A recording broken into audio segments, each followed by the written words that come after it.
नमो अरहन्ताणं नमो सिद्धाणं नमो आयर्याणं नमो उवज्जायाणं नमो लोये सव्वसाहोणम्।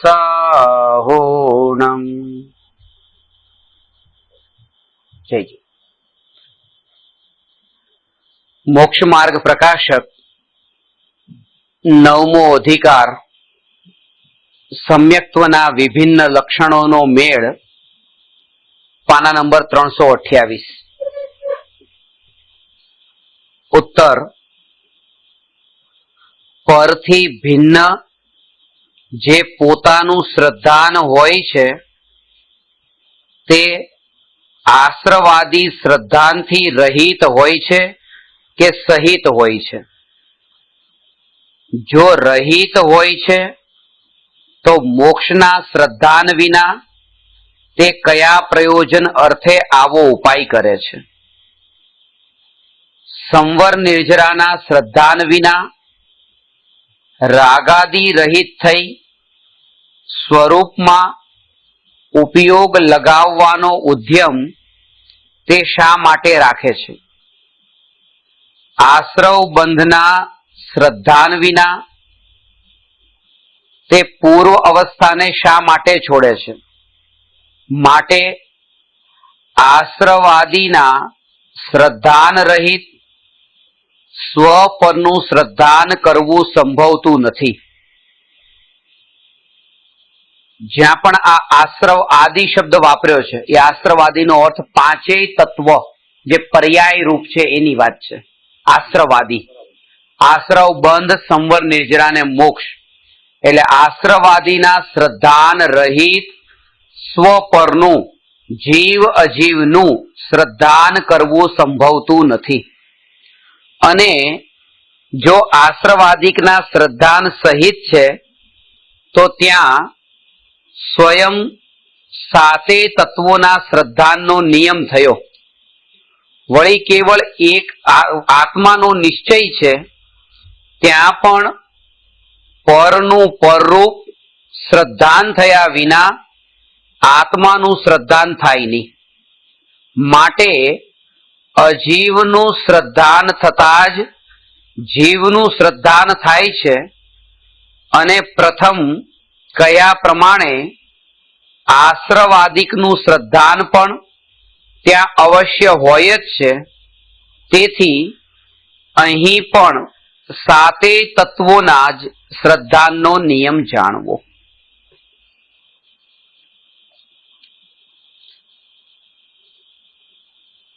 सम्यक दृष्टि जीवने सात तत्वनी यथार्थ प्रतीति होय छे। अने एमां आश्रव बंध संवर निर्जरा ने मोक्ष आ पांच तत्व पर्याय छे। अने जीव अने अजीव एमां बंनेमां स्वपरनुं भेद ज्ञान छे। अने जे पांच तत्व जे आश्रवथी मोक्ष सुधीना छे ए पण पोतानी पर्याय छे, परनी पर्याय नथी। पहली वात ए। बीजું के आश्रव अने बंध तत्व जे छे ए पोतानी अशुद्ध पर्याय छे। संवर अने निर्जरा तत्व छे ए पोतानी शुद्ध पर्याय छे, जे आंशिक शुद्ध पर्याय छे।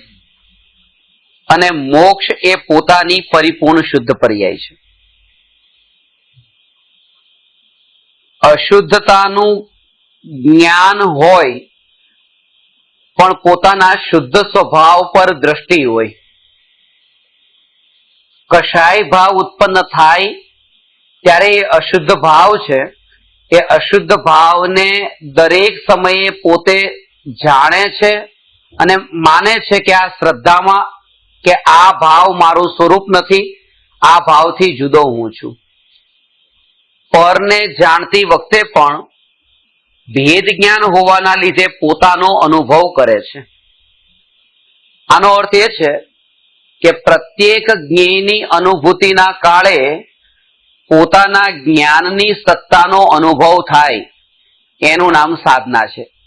छेल्ले आपणे चर्चा करी थी કે પરની સત્તા અને પોતાની સત્તા. જ્યારે મેં એમ કીધું કે મુંબઈનો સમુદ્ર મેં દેખ્યો ગઈકાલે, આવું જ્યારે ગામમાં જઈને કહું ત્યારે મુંબઈના સમુદ્રની સિદ્ધિ તો પછી થાય છે, પણ હું મુંબઈ હતો એ સિદ્ધ થયું. પોતે જે પોતાનું પહેલું ફર્સ્ટ પર્સન સબ્જેક્ટ ને ઓબ્જેક્ટ, મેં સમુદ્રને દેખ્યો તો હું સબ્જેક્ટ છું કર્તા અને સમુદ્ર થયો કર્મ ઓબ્જેક્ટ. તો ઓબ્જેક્ટ જ્યારે સિદ્ધ થાય છે ત્યારે સબ્જેક્ટની સિદ્ધિ થાય છે, અને સબ્જેક્ટને બિલકુલ ભૂલી જવો અને ઓબ્જેક્ટમાં એટલું તન્મય થવું, એનું નામ જ સંસાર છે, એનું નામ જ વિકલ્પોની જાળ છે. દેવલાલીમાં તમે ગયા ને ત્યાં સાપ નીકળ્યો, 10 વાર આ વાત આવી, પણ એ સબ ઓબ્જેક્ટ છે. સાપ ઓબ્જેક્ટને જાણતી વખતે સબ્જેક્ટ તો યાદ જ નહીં આવ્યો કે હું ભગવાન આત્મા સત્તા સ્વરૂપ, એની તો વિચાર પણ નથી આવતો. જે આખો દિવસ વિચાર ચાલશે, હજી દિવસો સુધી ચાલશે, હજી ચર્ચાઓ પણ થશે, પણ ઓબ્જેક્ટમાં સબ્જેક્ટ ભૂલાઈ જાય છે. આ એક દ્રષ્ટાંત થયું. આવી રીતે આખા દિવસ દરમિયાન જે ઓબ્જેક્ટને આપણે દેખીએ છીએ એની ચર્ચામાં એટલા ગુથાઈએ છે કે સબ્જેક્ટ ભૂલાઈ જ જાય છે. અને એટલા માટે જ કે ગમે તે વસ્તુને જાણતી વખતે એ જાગૃતિ રહી કે વસ્તુ છે એ વસ્તુનો નિર્ણય કરનાર કોણ? એ હું પોતે. એટલા માટે આ વાતને ખાસ સમજવાની કીધી છે પ્રેક્ટિકલ આ દ્રષ્ટાંતથી, કે શરીરમાં અશક્તિ આવતા અશક્તિને તો અહેસાસ થઈ જાય છે. હજુ લાકડીનો ટેકો નથી રાખવો પડતો, પણ 2-4 વર્ષે લાકડીનો ટેકો રાખવો પડશે. પગમાં અશક્તિ આવી, પાણીનો ગ્લાસ લેતા વખતે પણ હાથ ધ્રુજે એવી અશક્તિ આવી, બોલતી વખતે જીભમાં પણ એવી રીતે તોછડાપણું આવ્યું, હવે અચકાઈ છે, આવી અશક્તિ આવી. આંખેથી વાંચતા તે આંખ ખેંચાય છે, વંચાતું નથી. કાનથી સાંભળવું છે પણ તો પણ કાન બિલકુલ આમ કરીને સાંભળવું પડે છે. આવી જે શરીરની અશક્તિનો અહેસાસ થાય ત્યારે એ જાગૃતિ રહી કે આ અશક્તિનો નિર્ણય કોણે કર્યો, કોણે જાણ્યું કે હવે અશક્તિ આવી ગઈ? કારણ કે મળદું જે પડ્યું છે, મળદાનો હાથ તમે આમ ઊંચો કર્યો અને તરત જ નીચો પડ્યો, બિલકુલ શક્તિ નથી. તો એ જે અશક્તિ તો ત્યાં છે, પણ અશક્તિનું જ્ઞાન કોઈએ ન કર્યું, નિર્ણય ન કર્યો કે અશક્તિ છે. અને અત્યારે જે આ હાથ ધ્રુજે છે ગ્લાસ લેતા, એ અશક્તિ છે એવો જે નિર્ણય થઈ રહ્યો છે, નિર્ણય કરનાર અહીંયા હાજર છે. એટલે શરીરની અશક્તિના કાળે પણ પોતાને શક્તિશાળી અનુભવવો, કારણ કે નિર્ણય કરનાર તો ત્યાં હાજર છે, જેણે આ નિર્ણય કર્યો. પહેલી વાત. બીજી વાત, આ તો શરીરની શક્તિ થઈ. હવે ક્ષયોક્ષમ જ્ઞાનમાં પણ આ રીતે લેવાનું કે તમે કોઈ વસ્તુને યાદ કરો છો,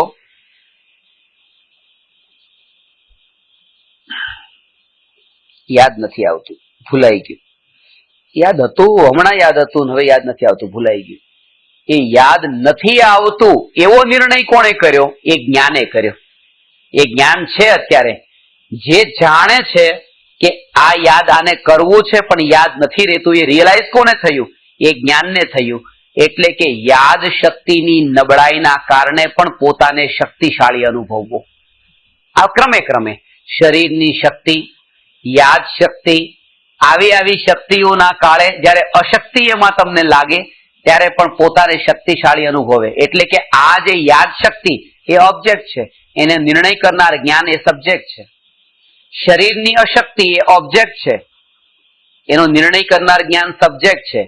ઓબ્જેક્ટને જાણતી વખતે સબ્જેક્ટની વિસ્મૃતિ ન થાય અને એની જાગૃતિ નિરંતર બની રહે તો બહારના વિષયોમાં વિશેષ રૂપે જે અત્યારે પ્રવર્તન થાય છે, આવું પ્રવર્તન સહજ અટકવા લાગે. કારણ કે ચિંતન જ્યારે સ્વભાવનું ચિંતન આવા પ્રકારે થતું હોય તો પછી બહારના વિષયોમાં જતા રસ જ ન પડે. કારણ કે એટલું બસ હું પોતે સત્તા સ્વરૂપ ટકેલો, હું પોતે ટકેલો, હું ટકેલો. એ ટકેલાપણું એને નિરંતર દેખાય છે. ગ્લાસ ફૂટ્યો, એ નિર્ણય કોણે કર્યો? નિર્ણય જ્ઞાને કર્યો. એટલે જ્ઞાન તો ટકીને રહ્યું. જે ટકીને રહ્યું, જેણે આ નિર્ણય કર્યો, એ જ્ઞાન સ્વભાવી ભગવાન આત્મા હું પોતે ટક્યો. પોતાના ટકવાપણાનો વિચાર જો આપણે નિરંતર કરીએ તો દુનિયાની એક પણ વસ્તુ તો દૂર, એક પરમાણુને પણ બચાવવાનો વિકલ્પ નહીં ઉઠે કે લાવવાને બચાવીને. અને સમ્યક દર્શન એવા જીવને થાય છે જે એક પરમાણુને બચાવવા પણ માંગતો નથી. જેને એક પરમાણુ એમ લાગે કે લાવ થોડુંક તો સંઘરીને રાખું, ક્યારેક કામમાં આવશે. નહીં, એક પરમાણુને પણ બચાવવાનો ભાવ આવતો નથી.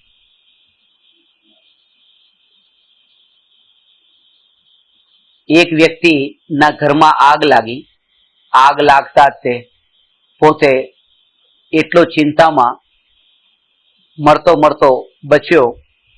એ માણસ બહાર આવે છે એક જ વસ્તુ બચાવીને, હાથમાં દારૂની બોટલ છે.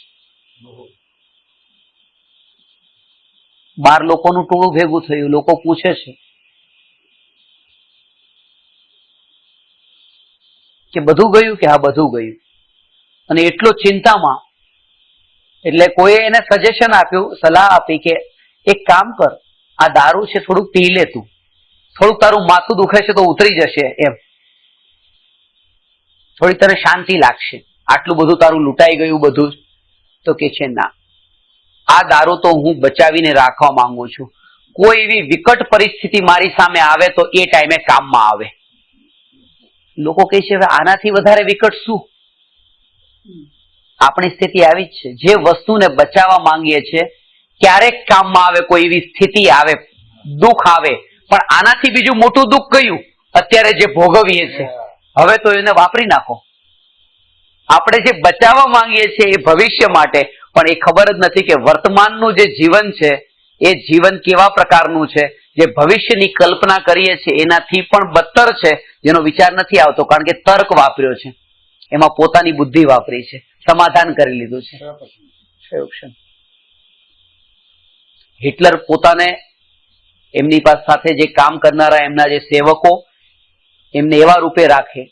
એક વ્યક્તિ એને મળવા આવે છે તો હિટલર કહે છે કે આ જેટલા પણ દેખાય છે ને, મારી એક આંખના ઈશારે હું જે કહું એ કરી દે.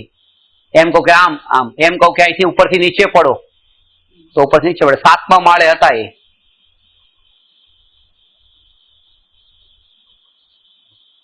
અને આ વાત ચાલતી હતી ત્યાં જ તે એક સેવક, એના ઉપર આમ ઈશારો કર્યો હિટલરે, તરત જ એ માણસ બારી પાસે પહોંચી ગયો અને નીચે પડ્યો. હિટલરે કીધું કે જોયું, મારી એક આમ આંખના ઈશારે આ બધા ચાલે, એટલું મારા પ્રત્યે લોકોને લાગણી છે. બીજા માણસ ઉપર આમ નજર કરી, તરત જ એ બારી પાસે ગયો. એટલે જે મળવા માટે આવેલી વ્યક્તિ એને તરત જ કીધું, એ ઉભી રે, આ શું કરે છે? તું તારા જીવનનો તો વિચાર કર, આમ નીચે પડી જાય છે. તો એ જવાબ આપે છે, આ જિંદગી કઈ જિંદગી છે? એની કરતા મરવું સારું. આપણે જેને જિંદગી કહીએ છીએ એ પણ કંઈક આવું જ છે. એ જિંદગી કઈ જિંદગી છે? સવારથી રાત સુધી એક ક્ષણ માટે પણ સત્તા સ્વરૂપ જ્ઞાનનો તો વિચાર જ નહીં. અને ઇન્દ્રિયોના વિષયોની ગુલામી. એને હિટલરની ગુલામી નથી ગમતી, પણ આપણને તો જે અહેસાસ જ નથી થતો કે ઇન્દ્રિયોના વિષયોનો આવો ગુલામ બનીને બેઠો છું. આવી જિંદગી કઈ જિંદગી છે? પશુઓથી પણ ખરાબ છે. એટલા માટે અહીંયા આપણને જાગૃત કરાવે છે કે દરેક જ્ઞેયની અનુભૂતિ થતા જ એ જાગૃતિ રહી કે આ નિર્ણય કરનાર જ્ઞાન છે, આ સત્તા સ્વરૂપ જ્ઞાન છે. હું પોતે ટકી રહ્યો છું, પોતાની સત્તાનો નિર્ણય. જે જ્ઞેયને જાણ્યું છે એ જ્ઞેયને જાણતી વખતે બીજા ઘણા બધા જ્ઞેય નથી જણાયા, અનંત જ્ઞેયો નથી જણાયા. કારણ કે જયારે મારું અટેન્શન તમારા તરફ જાય છે ત્યારે જગતના અનંત જ્ઞેયો મારા જ્ઞાનમાં નથી જણાતા, એક જ્ઞેય જણાય છે. પણ જયારે એક જ્ઞેય જણાય છે ત્યારે એક જ્ઞેયને જાણવાથી અને બાકી અનંત જ્ઞેયોને ન જાણવાથી આ જ્ઞાનનું જે સ્વરૂપ છે એમાં કોઈ ફરક નથી પડતો. એ સત્તા સ્વરૂપ જે જ્ઞાન છે એ જ હું છું એવી જાગૃતિ નિરંતર બની રહે, એનું નામ સાધકની સાધના છે. સત્તા સ્વરૂપ જ્ઞાનની આ જાગૃતિ. ટોર્ચને ત્યાં એક વસ્તુ તરફ લઈ ગયા અને આ વસ્તુ જે છે એના તરફ ટોર્ચ લઈને જઈએ છે. એ ટોર્ચ આને પ્રકાશિત કરે છે અને એ સમયે બાકી બધે અંધારું છે, કોઈને પ્રકાશિત નથી કરતી. આને પ્રકાશિત કરવાથી અને બાકીની વસ્તુઓને પ્રકાશિત ન કરવાથી ટોર્ચને કંઈ નથી. ટોર્ચ કહે છે બસ એ તો પોતે પ્રકાશ પ્રકાશ પ્રકાશ પ્રકાશ, એનું સ્વરૂપ અંદર છે. ન તો એનું સ્વરૂપ આનાથી અસર પ્રભાવિત થાય છે, ન આ ટોર્ચનું સ્વરૂપ જે નથી આવતું એનાથી પ્રભાવિત થાય, એ પોતે જુદું છે. એવી રીતે જ્ઞાન જ્યારે એક વસ્તુને જાણે છે ત્યારે એ વસ્તુથી પણ જ્ઞાનને કંઈ નથી થતું, અને જે વસ્તુને જ્ઞાન એ સમયે નથી જાણતું એ વસ્તુથી પણ જ્ઞાનને કંઈ નથી થતું. જ્ઞાન પોતે જુદું ટકેલું છે. એ જે જ્ઞાન છે એ જ હું છું, એ જ હું છું એવી જે નિરંતર જાગૃતિ આ સાધકની સાધના છે. આવો અભ્યાસ નિરંતર વર્તે. નિર્ણય કોણે કર્યો? દરેક સમય આજ નિર્ણય કોણે કર્યો? એર કન્ડિશન નથી, પંખો નથી, પરસેવો થાય છે, નથી નથી નથી, પણ નથી એનો નિર્ણય કોણે કર્યો? એનો નિર્ણય જ્ઞાને કર્યો કે આ નથી. એ જ્ઞાન છે એટલે નિર્ણય કર્યો. બસ આ હું છું અને હું છું, પોતે તો હું છું, પોતે તો હું ટકેલો છું, અને હું ટકેલો છું તો બધું ટક્યું છે. જાન બચી સો લાખો પાએ. આ હું ટકેલો છું એ નિરંતર યાદ રહે. જમવા માટે બેઠા છીએ અને થાળીમાં જે વસ્તુ છે મરચું નથી, મીઠું પણ નથી, તેલ નથી, ઘી નથી, દૂધ નથી, તો મરચું નથી એ નિર્ણય કોણે કર્યો? જ્ઞાન છે એને. મીઠું નથી એ કોણે નિર્ણય કર્યો? જ્ઞાન જે છે એને. તેલ નથી, ઘી નથી, આ બધું નથી નથી નથી એનો નિર્ણય કરવા વાળું જ્ઞાન હાજર છે, જે આ નિર્ણય કરે છે. અને જે હાજર છે એના ચિંતનમાં તમે એટલા ડૂબેલા છો કે હું તો હાજર છું, હું તો હાજર છું. અને આ ભોજનની ક્રિયા જે તમારી થઈ ગઈ, ભોજન ક્યારે પૂરું થઈ ગયું ખબર ન પડી, આનું નામ આંબિલ છે. આંબિલ આનું નામ છે કે આજે હું તીખું નહીં ખાઉં ને એના બદલામાં મરી નાખીને ખાઈશ, એનું નામ આંબિલ નથી. આંબિલ એનું નામ છે કે જે વસ્તુ તમે નથી એ જે ખબર પડી ત્યારે તમે એ નથીને તો ભૂલી જ ગયા. એ નથીનો નિર્ણય કરનારું જ્ઞાન જે છે એમાં એટલા ડૂબી ગયા કે ભોજન અંદર પેટમાં ગયું ને ખબર પણ ન પડી. આનું નામ આંબિલ. આ રસ છોડીને ભોજન કર્યું. સ્વભાવમાં રસલીન, એમાં તલ્લીન થઈને એટલો ઊંડો ઉતરીને એ તત્વ વિચાર કરે છે કે આ બહારનું ભોજન ક્યારે અંદર ગયું અને થઈ ગયું ખબર પણ ન પડી. આ બધી સાધના છે. સમ્યક દ્રષ્ટિ જીવને પ્રત્યેક જ્ઞેયને જાણવાના કાળે, જ્ઞેયોની સત્તાના કાળે પોતાના જ્ઞાનની સત્તાની અનુભૂતિ અને ત્યાં એની પ્રતીતિ નિરંતર વર્તે છે. તેથી સમ્યક દ્રષ્ટિને નિરંતર સમ્યક દર્શન છે અને સાતેય તત્વોની શ્રદ્ધા પણ છે. એ વાત અહીંયા બતાવે છે. આ અભ્યાસ આપણે આ રીતે કરવાનો છે.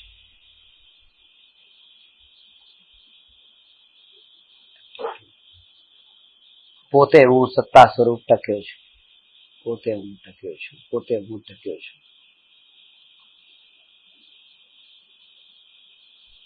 એનો વિચાર જેટલો જેટલો તમે ઊંડાણથી સૂક્ષ્મતાથી કરતા જાઓ કે હું પોતે ટકેલો છું, જેમ જેમ સ્વભાવનો વિચાર ઊંડાણથી થતો જાય એમ એમ રાગના ભાવ, દ્વેષના ભાવ, પ્રશંસાના ભાવ, નિંદાના ભાવ, આ બધા ભાવોથી દ્રષ્ટિ એવી અટતી જાય કે બિલકુલ તમે જે ડિટેચ થવાની વાત છે કે બસ મોહ રહિત અવસ્થા આત્માની, એ ત્યારે પ્રગટ થાય છે. આ સમ્યક દ્રષ્ટિ જીવનું લક્ષણ હવે એ બતાવે છે કે પર્યાયની અશુદ્ધિના કાળે પણ હવે પોતાની અંતરમાં પ્રતીતિ કેવી છે. પતિએ કહ્યું છે કે તૈયાર થાવ તો તૈયાર થાય છે, બહાર જવાનું છે, પણ એ વખતે કેવી પ્રતીતિ હોય છે એ હવે આમાં આવશે. પર્યાયની અશુદ્ધિના કાળે પણ કેવી પ્રકારની પ્રતીતિ છે. બીજું, આશ્રવાદીના શ્રદ્ધાન વિના સ્વ પરનું શ્રદ્ધાન વા કેવળ આત્માનું શ્રદ્ધાન સાચું હોતું નથી. કારણ કે આત્મા દ્રવ્ય છે તે તો શુદ્ધ અશુદ્ધ પર્યાય સહિત છે.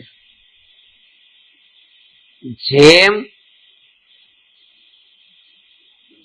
તંતુના અવલોકન વિના પટનું અવલોકન ન થાય તેમ શુદ્ધ અશુદ્ધ પર્યાય ઓળખ્યા વિના આત્મદ્રવ્યનું શ્રદ્ધાન ન થાય.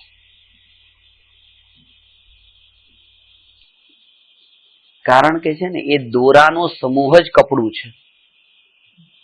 કોઈ કે હું દોરાને જોવા જ નથી માંગતો, પણ એ દોરાનો સમુદાય જ કપડું છે. એ પર્યાય, આ ક્ષણની પર્યાય, આ ક્ષણની પર્યાય, આ ક્ષણની પર્યાય, આ ક્ષણની પર્યાય. એ જે પર્યાય જે છે એ દ્રવ્યનું તે સમયનું પ્રગટ સ્વરૂપ છે. તમે દ્રવ્યને બીજી રીતે દેખી જ નહીં શકો. મારે સમુદ્રને દેખવો હોય તો મારે મોજા દેખવા પડશે સમુદ્રના. એ મોજા એક અવસ્થા છે, પણ એ અવસ્થા જે છે એ સમુદ્ર નામનું જે દ્રવ્ય છે એનું એ સમયનું પ્રગટ સ્વરૂપ છે. એ સ્વરૂપની મને એલર્જી ન હોય કે મારે તો અવસ્થાને દેખવી જ નથી, મારે મોજા નહીં, મારે દરિયો જ દેખવો છે, ક્યારેય દરિયો નહીં દેખી શકાય. એટલું જ યાદ રાખવું કે એ જે મોજા છે એ દરિયાનું પ્રગટ સ્વરૂપ છે. એ દરિયો જ નથી, દરિયાનું પ્રગટ સ્વરૂપ છે. દરિયો બહુ વિશાળ છે, આ મોજા તો એક અવસ્થા છે. પણ મોજાથી જો હું નજર ફેરવું છું તો દરિયો ક્યારેય મને દેખી શકાતો નથી. એવી રીતે પર્યાય જે છે, આ જે જાણવું જાણવું જાણવું, જે નિરંતર પર્યાય, જે કીધું કે તમને રાગ થયો તરત જ આ જ્ઞાન પર્યાય જાણ્યું, દ્વેષ થયો અહીંયા આ જ્ઞાન પર્યાય જાણ્યું, મોહ થયો જ્ઞાન પર્યાય જાણ્યું, જે પણ કશાય થયા જ્ઞાન પર્યાય જાણ્યું. આ બાજુ વિભાવની પર્યાયોનું જેમ પલટવું પલટવું પલટવું થાય છે, અહીંયા જાણનારી પર્યાય, જાણનારી પર્યાય, જાણનારી પર્યાય, જાણનારી પર્યાય, એનું પલટવું પલટવું પલટવું થાય છે. આ જાણવાની પર્યાયનું જે પરિણમન નિરંતર થાય છે એમાં જે સત્તા સ્વરૂપ જે જ્ઞાનનું ટકી રહેવાપણું, જેમાં પલટવું નહીં, માત્ર ટકી રહેવાપણું, જ્ઞાન માત્ર જેને કહ્યું છે એ સ્વભાવ છે. એ સ્વભાવ સ્વભાવવાનથી જુદો નથી, એ જ આત્મા છે. જે ત્રિકાળ ટકી રહેનારો જે સ્વભાવ છે એ જ આત્મા છે.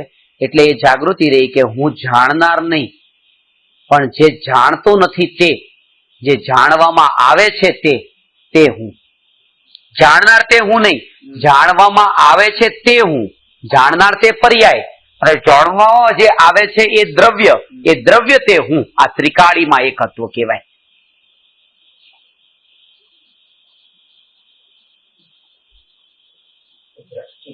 આ દ્રષ્ટિનો વિષય જે ત્રિકાળી ધ્રુવ ભગવાન આત્મા છે એની વાત થઈ કે એ ત્રિકાળી ધ્રુવ ભગવાન આત્મા તે હું છું. આ વાત કે છે પટની વાત થઈ. તે શુદ્ધ અશુદ્ધ અવસ્થાની ઓળખાણ આશ્રવાદીની ઓળખાણથી થાય છે. આશ્રવાદીના શ્રદ્ધાન વિના સ્વ પરનું શ્રદ્ધાન વા કેવળ આત્માનું શ્રદ્ધાન કાર્યકારી પણ નથી. કારણ કે એવું શ્રદ્ધાન કરો વા ન કરો, પોતે છે તે પોતે જ છે અને પર છે તે પર છે. વળી આશ્રવાદીનું શ્રદ્ધાન હોય તો આશ્રવ બંધનો અભાવ કરી સંવર નિર્જરારૂપ ઉપાયથી મોક્ષ પદને પ્રાપ્ત કરે. આજે આશ્રવ બંધનો અભાવ કરવાનું પેલા બતાવ્યું. રાગ અને દ્વેષના ભાવ જે છે, શુભ રાગ, અશુભ રાગ, મંદ રાગ, તીવ્ર રાગ, બધું જ અંદર આવી ગયું આશ્રવ બંધ કહેતા. એટલે એ છે કે તમે વિતરાગ ભાવ જે છે પેલા એને ઉપાદેય માનો. રાગમાં વિભાજન પાડીને એમાં પણ ક્યાંક ઉપાદેય બુદ્ધિ નહીં સ્થાપો. રાગમાં વિભાજન, આજે આશ્રવ બંધ છે, આશ્રવ બંધમાં વિભાજન પાડીને એમાં ઉપાદેય બુદ્ધિ ન સ્થાપો. ન્યુટ્રલ વિતરાગ ભાવ. આને અભ્યાસ આ રીતે કરવાનો કે હું તમારા થોડા વખાણ કરું છું, મને તમારા વખાણ કરવા દો થોડા. એટલે 2 મિનિટ વખાણ કર્યા, 5 મિનિટ કર્યા, એટલે તમે કહેશો કે બસ નહીં કરો, બસ પતી ગયું, બસ નહીં કરો. આજે તમે ના પાડી, વખાણ કરવાની ના પાડી, તમારા અંદર નિયમથી એ ભાવ છુપો પડેલો છે કે મારી નિંદા એ ક્યાંય નહીં કરતા. કારણ કે જેને નિંદા નહીં કરતા એવો ભાવ નીકળી ગયો હોય, એને એ ભાવ પણ નીકળી ગયો હોય કે મારી પ્રશંસા નહીં કરો. એ બિલકુલ ન્યુટ્રલ થઈ ગયો. એને એ કે હવે કોઈ રસ નથી, તમે નિંદા કરતા હો કે પ્રશંસા કરતા હો, કોઈને રોકવામાં રસ નથી પડતો. આ સ્થિતિ ગુરુદેવની જે પ્રત્યક્ષ રૂપે જ લોકોએ જોઈ અનુભવથી, સ્ટેજ પર એવી રીતે ગુરુદેવની એવી એવી પ્રશંસાઓ થતી, પણ ગુરુદેવે આજ સુધી કોઈને એમ નતું કીધું કે તમે નહીં કરો આ બધું. સહજ પોતે પોતાના અંતરમાં, મસ્તીમાં, પોતાના સ્વરૂપમાં જેને જે કરવું એ કરે. આનો અર્થ જ એ છે કે પ્રશંસા ન કરો એમાં રસ પડ્યો હોય તો નિંદા ન કરો.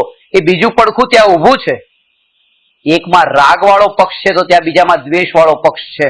એટલે એ વ્યક્તિથી બહુ બચવું. જે વ્યક્તિ તમારી બહુ વખાણ ને પ્રશંસા કરે છે, કારણ કે આવતીકાલે તમારી નિંદા કરવાનો છે, એની તૈયારી આજે કરી રહ્યો છે. પ્રશંસા બીજું કંઈ નથી. આવતીકાલને કરવા વાળી જે નિંદા છે એની આજની તૈયારી છે. એ ન્યુટ્રલ નથી રહી શકતી. ઘડિયાળનું જે લોલક છે, જે લોલક ફર કરે છે આમ, એ જયારે જમણી બાજુ ગયું છે, દુનિયાની એક જ ચીજ દેખાય છે કે લોલક જમણી દિશા તરફ ગયું. પણ એ જમણી દિશા તરફ જાય છે ત્યારે ડાબી દિશા તરફ જવાની તૈયારી કરે છે. એનામાં જે ઉર્જા આવે છે, શક્તિ આવે છે, એ શક્તિ ક્યારથી આવી? એ જમણી દિશા તરફ જ્યાં ગયું ત્યાંથી જે શક્તિ ઊભી કરે છે ડાબી દિશા તરફ જવાની. અને ડાબી દિશા તરફ જાય છે ત્યારે જે શક્તિ ઊભી કરે છે જમણી દિશા તરફ જવાની. જ્યારે તમે કોઈનામાં રાગ એટલો કરો છો, એ તૈયારી કરી રહ્યા છો કે આગળ હવે દ્વેષ થવાનો છે. એટલા માટે તે ન્યુટ્રલ, કે જેમાં જમણી પણ નહીં, ડાબું પણ નહીં, રાગ પણ નહીં, દ્વેષ પણ નહીં. એ સ્થિતિને પેલા ઉપાદેય માને, કોઈ ભેદ વિના. સમજવા જેવું આ છે. કારણ કે ઘણી વાર આપણને એમ લાગે કે તમારે જે મારી નિંદા કરવી એ કરજો, મને કોઈ ફરક નથી પડતો. પણ જો કોઈ તમારી પ્રશંસા કરતું હોય અને તમે રોકી દીધા કે ભાઈ આવું બધું નહીં કરો, ચલો આપણે મૂળ ટોપિક ઉપર આવો, જવા દો, એટલે હજી તમારે આ પણ જે તમે કર્યું એ શેના માટે? પ્રશંસા માટે જ કર્યું કે લોકોમાં હજી પ્રશંસા થાય. કે જો પ્રશંસા થતી હતી તો પણ રોકી દીધા. હજી ભાવ તો પ્રશંસાનો જ પડેલો છે. કેટલા મહાન વ્યક્તિ પોતાની પ્રશંસામાં રસ નથી, છુપો ભાવ ઊંડો પડેલો હોય છે. અને જ્ઞાનીને બધી જ ખબર છે સંસારનું આવું સ્વરૂપ છે. એટલા માટે પરથી હવે જેને રસ છૂટી ગયો છે એને હવે પ્રશંસાને કરાવવામાં કે નિંદા કરાવવામાં, પ્રશંસાને રોકવામાં કે નિંદાને રોકવામાં, એને પરમાં જ હવે રસ નથી રહ્યો. એ નિરંતર પોતે પોતાના સ્વભાવ ઉપર નજર રાખે છે. આ ભેદ પડી ગયો. પાપ, પુણ્ય અને ધર્મ, એ પોતે ધર્મમાં પોતે સ્થિત છે. આ જે ભાવ હતા એ શુભ ભાવ જે હતા, અશુભથી બચવા વાળા જે ભાવ હતા, એ ભાવમાં જે રાગ જે ફસાવા વાળો હતો, હવે એમાં પણ એ નથી ફસતો. કારણ કે એને પણ એને એવું રૂપે જાણી લીધો કે આનું બીજું રૂપ જે છે પાપ. પુણ્ય પછીનું બીજું રૂપ છે પાપ. એટલે પુણ્યને પણ એ આ જમણી દિશા, પાપ એ ડાબી દિશા. આ બે માં ક્યાંય જવા જેવું નથી. ન્યુટ્રલ એટલે એ જ કે પોતાના સ્વરૂપની જાગૃતિ, પોતાના અનંત શક્તિની જાગૃતિ, કે હું નિરંતર સત્તા સ્વરૂપ શક્તિશાળી ભગવાન આત્મા છું.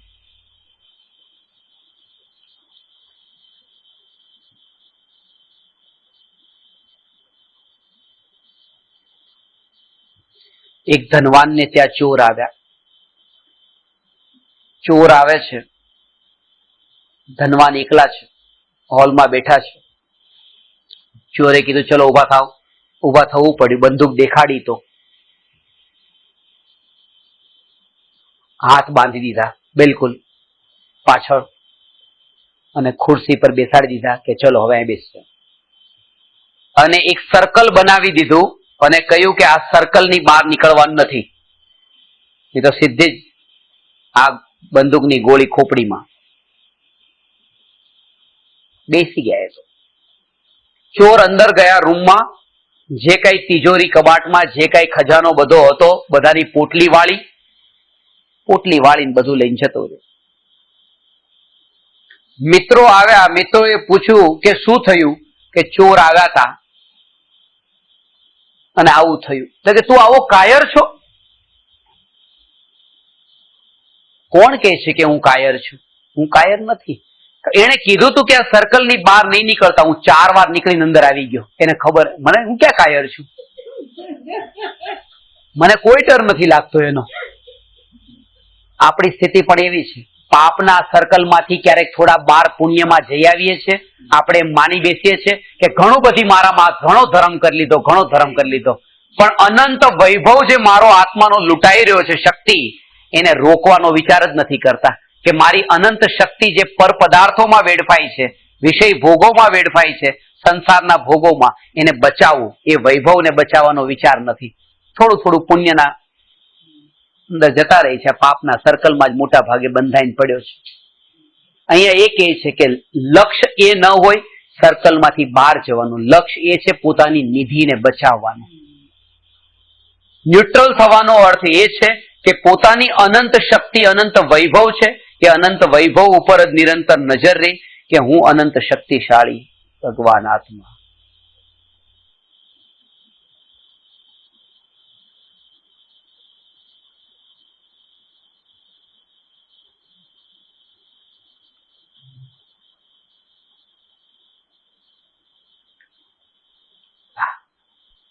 સમ્યક દ્રષ્ટિ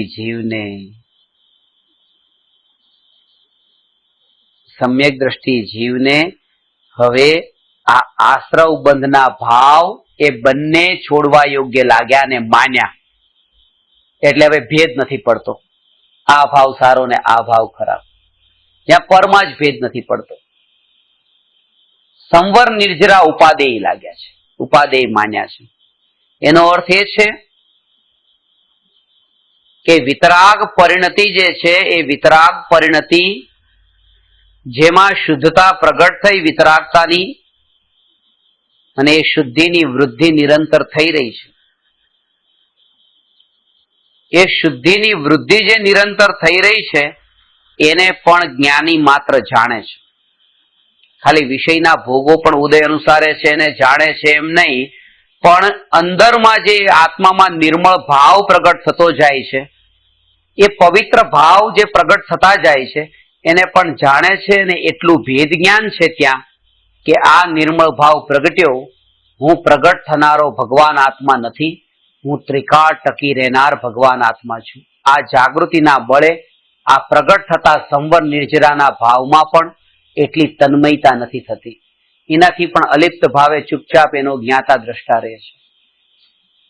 અને મોક્ષનો જે ભાવ છે એનાથી પણ ભેદ જ્ઞાન છે, કારણ કે મોક્ષમાં પણ બંધન વાળો વિકલ્પ પડેલો છે. જેમ સમય સારના કળશમાં બતાવ્યું, એક વિકલ્પ ઉભો થયો, બીજો વિકલ્પ ત્યાં પડેલો જ છે.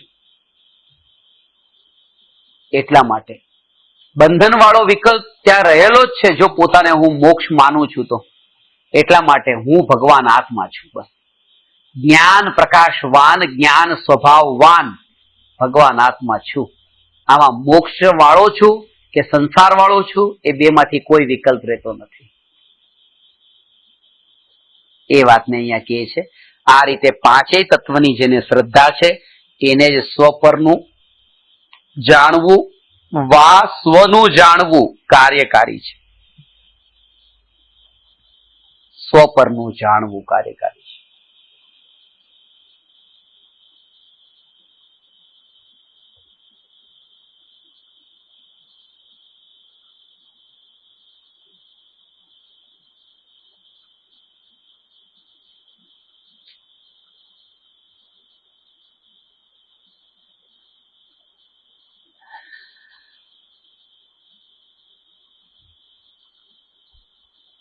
બહુ દુર્લભ સ્થિતિ છે.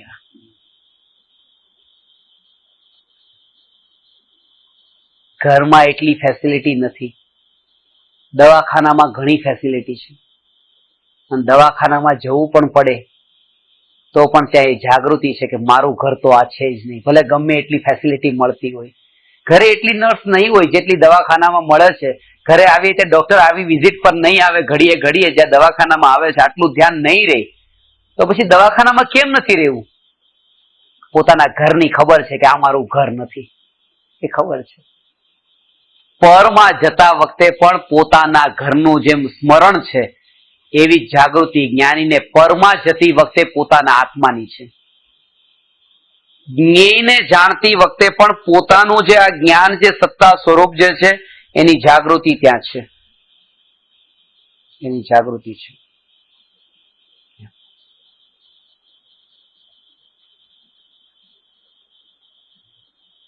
આજે ઘણો બધો મહત્વનો વિષય લેવાનો વિચાર હતો, પણ આજે પપ્પા નથી. પપ્પા નથી, નથી એવો નિર્ણય જે જ્ઞાને કર્યો એ તો છે.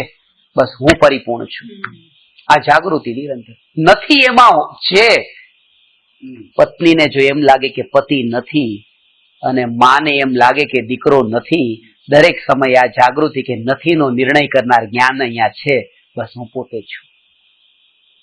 એમાં જે આનંદ એવો જે અંદરમાં અભ્યાસ કરતા કરતા થશે, ત્યાં તમને પછી કોણ પારખું ને કયું પોતાનું એ ભેદ જ ટળી જાય છે. ખબર નથી.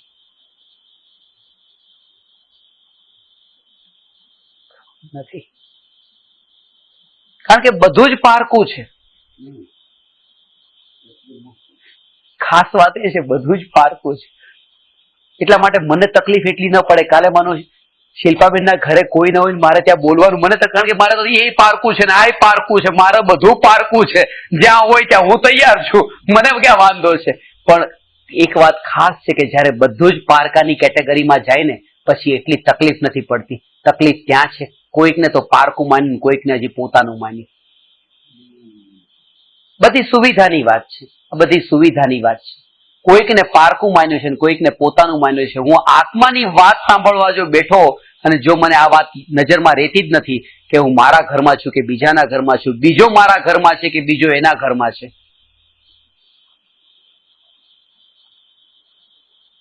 આ વાઇસ વર્ષા તમને જેમ કીધું એ છે કે જેમ તમને પ્રશંસામાં ફરક પડે છે ને, આ વાત એવી છે, જો તમને પ્રશંસામાં ફરક પડે છે તો નિંદામાં ફરક પડે છે.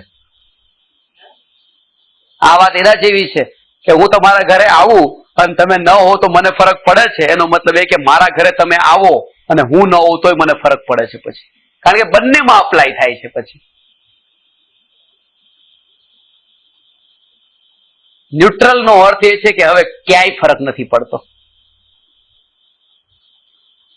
એટલા માટે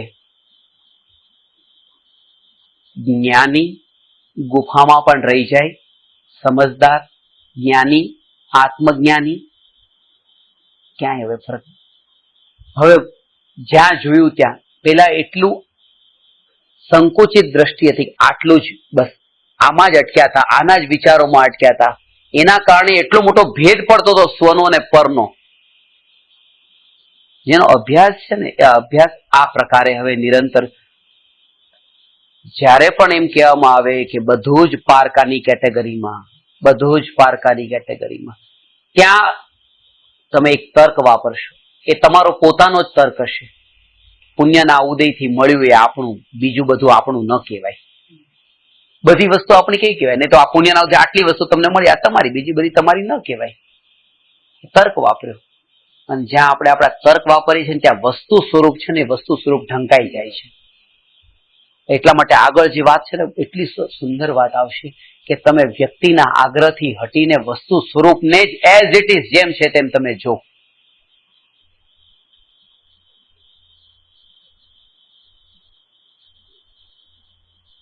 વિતરાગી છે તે પરમાત્મા છે. વિતરાગતાની પ્રાપ્તિ થઈ છે અને શુદ્ધિની વૃદ્ધિ થઈ છે તે ગુરુ છે. પછી એ કોણ, એક્સ વાય કે ઝેડ, કોઈ પણ હોય, મને આગ્રહ નથી, કોઈ પણ હોય, સ્વરૂપની નજીક જઈને જોવે, વ્યક્તિની નજીક જઈને ન જોવે. સ્વરૂપની નજીક જઈને જોવે. આજે આમાં એક વાત ઉપર ચર્ચા કરી હતી, પિકાસોના ચિત્ર પર. અમેરિકામાં એમના ઘણા બધા ચિત્રો વેચાય લાખો રૂપિયામાં, અને એક વ્યક્તિ એ પિકાસોનું ચિત્ર ખરીદીને લાવે છે લાખો ખર્ચીને, અને પોતાના ડ્રોઈંગ રૂમમાં મૂકે છે. ઘણા વર્ષો સુધી રહ્યું છે ચિત્ર પિકાસોનું. અને એક એમના જ મિત્ર આવે છે ને કહે છે આ તો ડુપ્લિકેટ છે, પિકાસોનું ક્યાં છે? તરત જ કબાડખાના મૂકી દે છે ઉતારીને. બસ, હું તો આજ સુધી ક્યાં પિકાસોનું જ માનીને લટકાવતો હતો. ત્યાં જ પિકાસોના એક મિત્ર એને મળવા આવે છે અને એને થોડી વાત કરે છે કે આવી રીતે એક ડુપ્લિકેટ ચિત્ર મારી પાસે આવી ગયું હતું. તો એ મિત્ર કહે છે ક્યાં છે બતાવ, અને બતાવે છે. પછી બતાવતા એ તો કહે છે કે આ ડુપ્લિકેટ નથી, ઓરિજિનલ જ છે, પિકાસોનું છે. તરત જ પાછું લટકાવી દે છે. એને ચિત્રમાં રસ નથી. ખાસ વાત એ છે આના ઉપરથી, એને પિકાસોમાં રસ છે. વસ્તુ સ્વરૂપમાં રસ નથી, એને ચિત્રમાં કોઈ એવું જોયું જ નથી કે અરે આવું સુંદર ચિત્ર. એને કઈ રસ નથી. રસ વ્યક્તિમાં છે. એને વ્યક્તિમાં રસ હોય એ વસ્તુને ઓળખી જ ન શકે, એની ઊંડાણ સુધી નહીં જઈ શકે. એને વ્યક્તિનો આગ્રહ છે. અને જ્યાં આગ્રહ સાથે સાંભળે છે ત્યાં પણ આવું થાય છે કે તમે માનો સંગીત સાંભળો છો, અને આને ખાલી તમે નામ આવી જાવ શાસ્ત્રીય સંગીત છે, આ તો મને મંજૂર છે, ખાલી એક સ્ટેમ્પ લાગી ગયો એના ઉપર, બસ હવે મંજૂર છે. બાકી આવું બધું મજા નથી આવતી. ખરેખર આપણને સંગીતમાં રસ નથી. એ શાસ્ત્રીય સંગીત, એ જે એક્ઝેક્ટિવ આગળ લાગ્યું છે એમાં વધારે રસ છે. બ્રાન્ડેડ છે. કહેવાનો અર્થ એ કે આ ચારિત્રનું પાલન કરનાર, આ સમ્યક દર્શનને ધારણ કરનાર, આ વિતરાગ ભાવને પ્રગટ કરનાર, આ મોક્ષના માર્ગ પર ચાલનાર એ કોણ છે? એ વ્યક્તિમાં આપણને રસ ન રહે, માત્ર સ્વરૂપનો રસ રહે. એને કહે છે તત્વની રુચિ. આવું છે. કોઈ વ્યક્તિમાં રસ ન રહ્યો કોઈ પણ. ઉપાશ્રયમાં ઘણી વાર હું ભણાવવા જતો ને મહારાજ સાહેબને, ત્યારે એવી રીતે થતું કે આ દ્રષ્ટિના નિધાન છે કે પછી આ જ્ઞાન સ્વભાવ, જ્ઞેય સ્વભાવ ને જેમાં ગુરુદેવનો ફોટો ઉપર છે, એમાં આવી રીતે પૂઠું ચડાવીને એવી રીતે હું એમને આમ આપેલું હોય, અને મેં ન ચડાવ્યું, કોઈ મને આપ્યું પૂઠા વાળું જ આપ્યું હોય. એટલે કહું કે જો વાંચે અંદર પહેલું પાનું વાંચે, બીજું આખું પુસ્તક વાંચી જાય. ખરેખર કે આખી ક્રમબદ્ધ પર્યાય આમાં આવી ગઈ કે સમયસારની આ 308 થી 311મી ગાથા ને આ તેન બધું એટલું ડિટેલમાં બતાવી ગયું, બધું આવી ગયું ખરેખર. અને મહિના જેવું રહ્યું એટલે ઉપરથી આમ ઝીણ શીર્ણ થઈ ગયું પૂઠું, થોડું આમ ફાટે ને ઉપર આમ જેવો ગુરુદેવનો ફોટો દેખાય. પેલી એમાં ક્રમબદ્ધમાં ક્રમબદ્ધ શબ્દ વાપર્યો બરાબર નથી, ક્રમ નિયમિત હોવો જોઈએ. બધું પછી નીકળે આમ નહીં ને આમ હોવું જોઈએ. આનો અર્થ કે વસ્તુ સ્વરૂપમાં રસ હતો જ નહીં, એ વ્યક્તિમાં આગ્રહ હતો. આ વ્યક્તિ નહીં. વ્યક્તિમાં રાગ પણ ન જોઈએ, વ્યક્તિમાં દ્વેષ પણ ન જોઈએ. વસ્તુ સ્વરૂપ પર જ નજર જોઈએ, બીજું કઈ નહીં. તો જ સમજી શકાય. એટલા માટે કૃપાળુ દેવે કીધું છે સદગુરુની શોધ કર. એનો અર્થ એમ નથી સમજવાનો કે રમેશભાઈ ને સુરેશભાઈ ની શોધ કર, કોઈ વ્યક્તિ નહીં. સદગુરુની શોધ કર એટલે સદગુરુનું સ્વરૂપ કેવું હોય, બસ આને સમજી લે. આ સ્વરૂપની જ વાત છે, વસ્તુ સ્વરૂપની વાત છે, વ્યક્તિની વાત જ નથી. એટલા માટે આમાં ખાસ બતાવ્યું સ્વપરનું જાણવું, એટલે કે તમે આખી દુનિયામાં ફરવાની તમને છૂટ છે, પણ સ્વનું જ્ઞાન હોય તો, સ્વની જાગૃતિ હોય તો.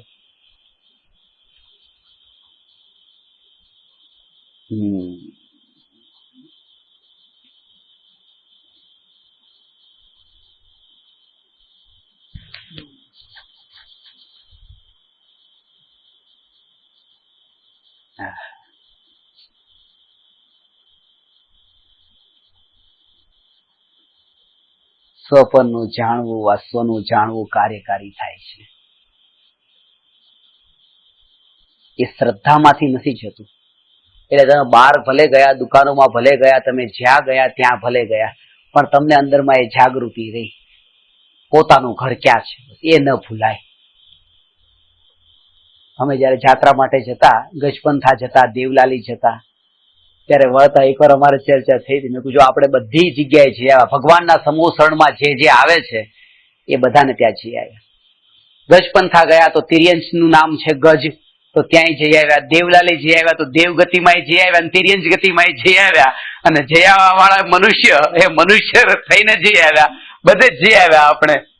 પણ તમને યાદ તો છે ને કે ગજપંથાએ મારું ઘર ક્યાં છે, દેવલાલી મારું ઘર ક્યાં છે? મારું ઘર તો આ મુંબઈમાં જે છે એ છે. એ તમે જેમ શ્રદ્ધામાં રાખીને તમે બધે ફરો છો, એવી રીતે તમને આ વાત શ્રદ્ધામાં હોય, તમે જ્યાં પણ જાઓ, મારું ઘર એટલે આ જે જાણપણું, આ જ્ઞાન, એની બહાર મારું ક્યાંય સ્વરૂપ નથી. એટલે તમને એમ લાગે નહીં. જયારે તમે કોઈ વાત બોલતા હો, તમને કોઈ એમ કહે કે આવું બધું નહીં બોલો, ત્યારે પણ તમારી અંદરની જાગૃતિ રે કે હું મારા ઘરની બહાર ક્યાં ગયો છું, આ મને કીધું જ નથી. કારણ કે આ વચનની ક્રિયા થઈ રહી છે. આ વચનની ક્રિયા છે. જાણનાર ભગવાન આત્મા પોતાના ઘરની બહાર ગયો નથી. એ જાગૃતિ જે રાખી છે, એ જાગૃતિ જે છે એ સમયે વચનની ક્રિયા વચનમાં ચાલતી રહી, પોતે એનો અકર્તા થઈને માત્ર જ્ઞાનનો અનુભવ કરતો રહી કે હું માત્ર જાણનાર છું, જાણનાર છું.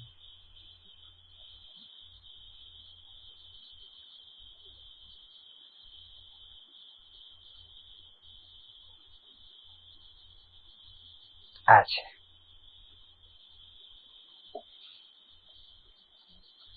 પ્રશ્ન. હવે એ સંબંધમાં જ છે, નવ તત્વના સંબંધમાં.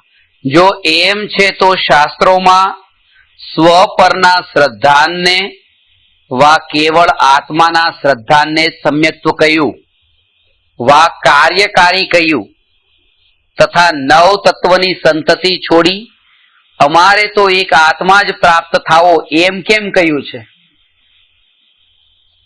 એનો જવાબ આપે છે, જેને સ્વપરનું વા આત્માનું સત્ય શ્રદ્ધાન હોય તેને સાતેય તત્વોનું શ્રદ્ધાન અવશ્ય હોય જ, તથા જેને સાતેય તત્વોનું સત્ય શ્રદ્ધાન હોય તેને સ્વપરનું વા આત્માનું શ્રદ્ધાન અવશ્ય હોય જ.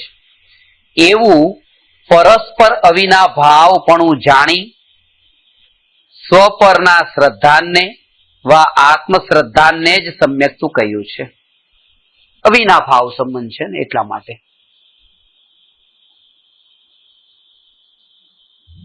અવિના ભાવ સંબંધ નો અર્થ છે એકના વિના બીજું ન હોય ને બીજાના વિના પેલું ન હોય, એ અવિના ભાવ. સાથે હોય ને હોય છે.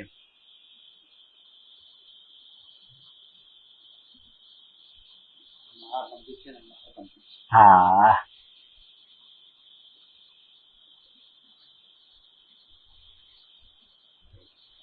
બરાબર છે.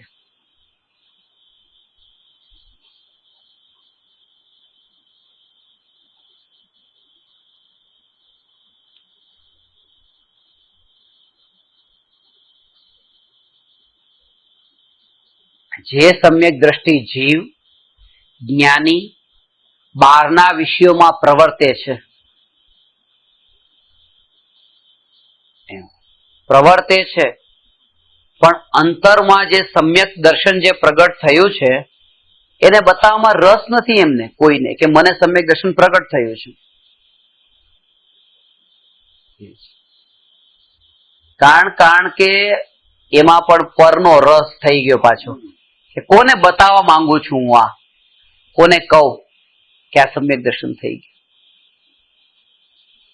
સમ્યક દર્શન અદ્ભુત છે, અતિન્દ્રિય આનંદ રૂપ છે, પણ સમ્યક દર્શનનો કહેવાનો જે વિકલ્પ ખૂબ જ દુઃખરૂપ છે, અનંત સંસારનું કારણ છે.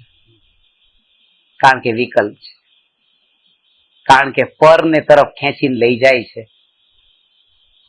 પોતાની મહિમા ઓછી ને બીજાની મહિમા વધારે એ વાતને સિદ્ધ કરનારો છે કે લાવ હું આને કહું.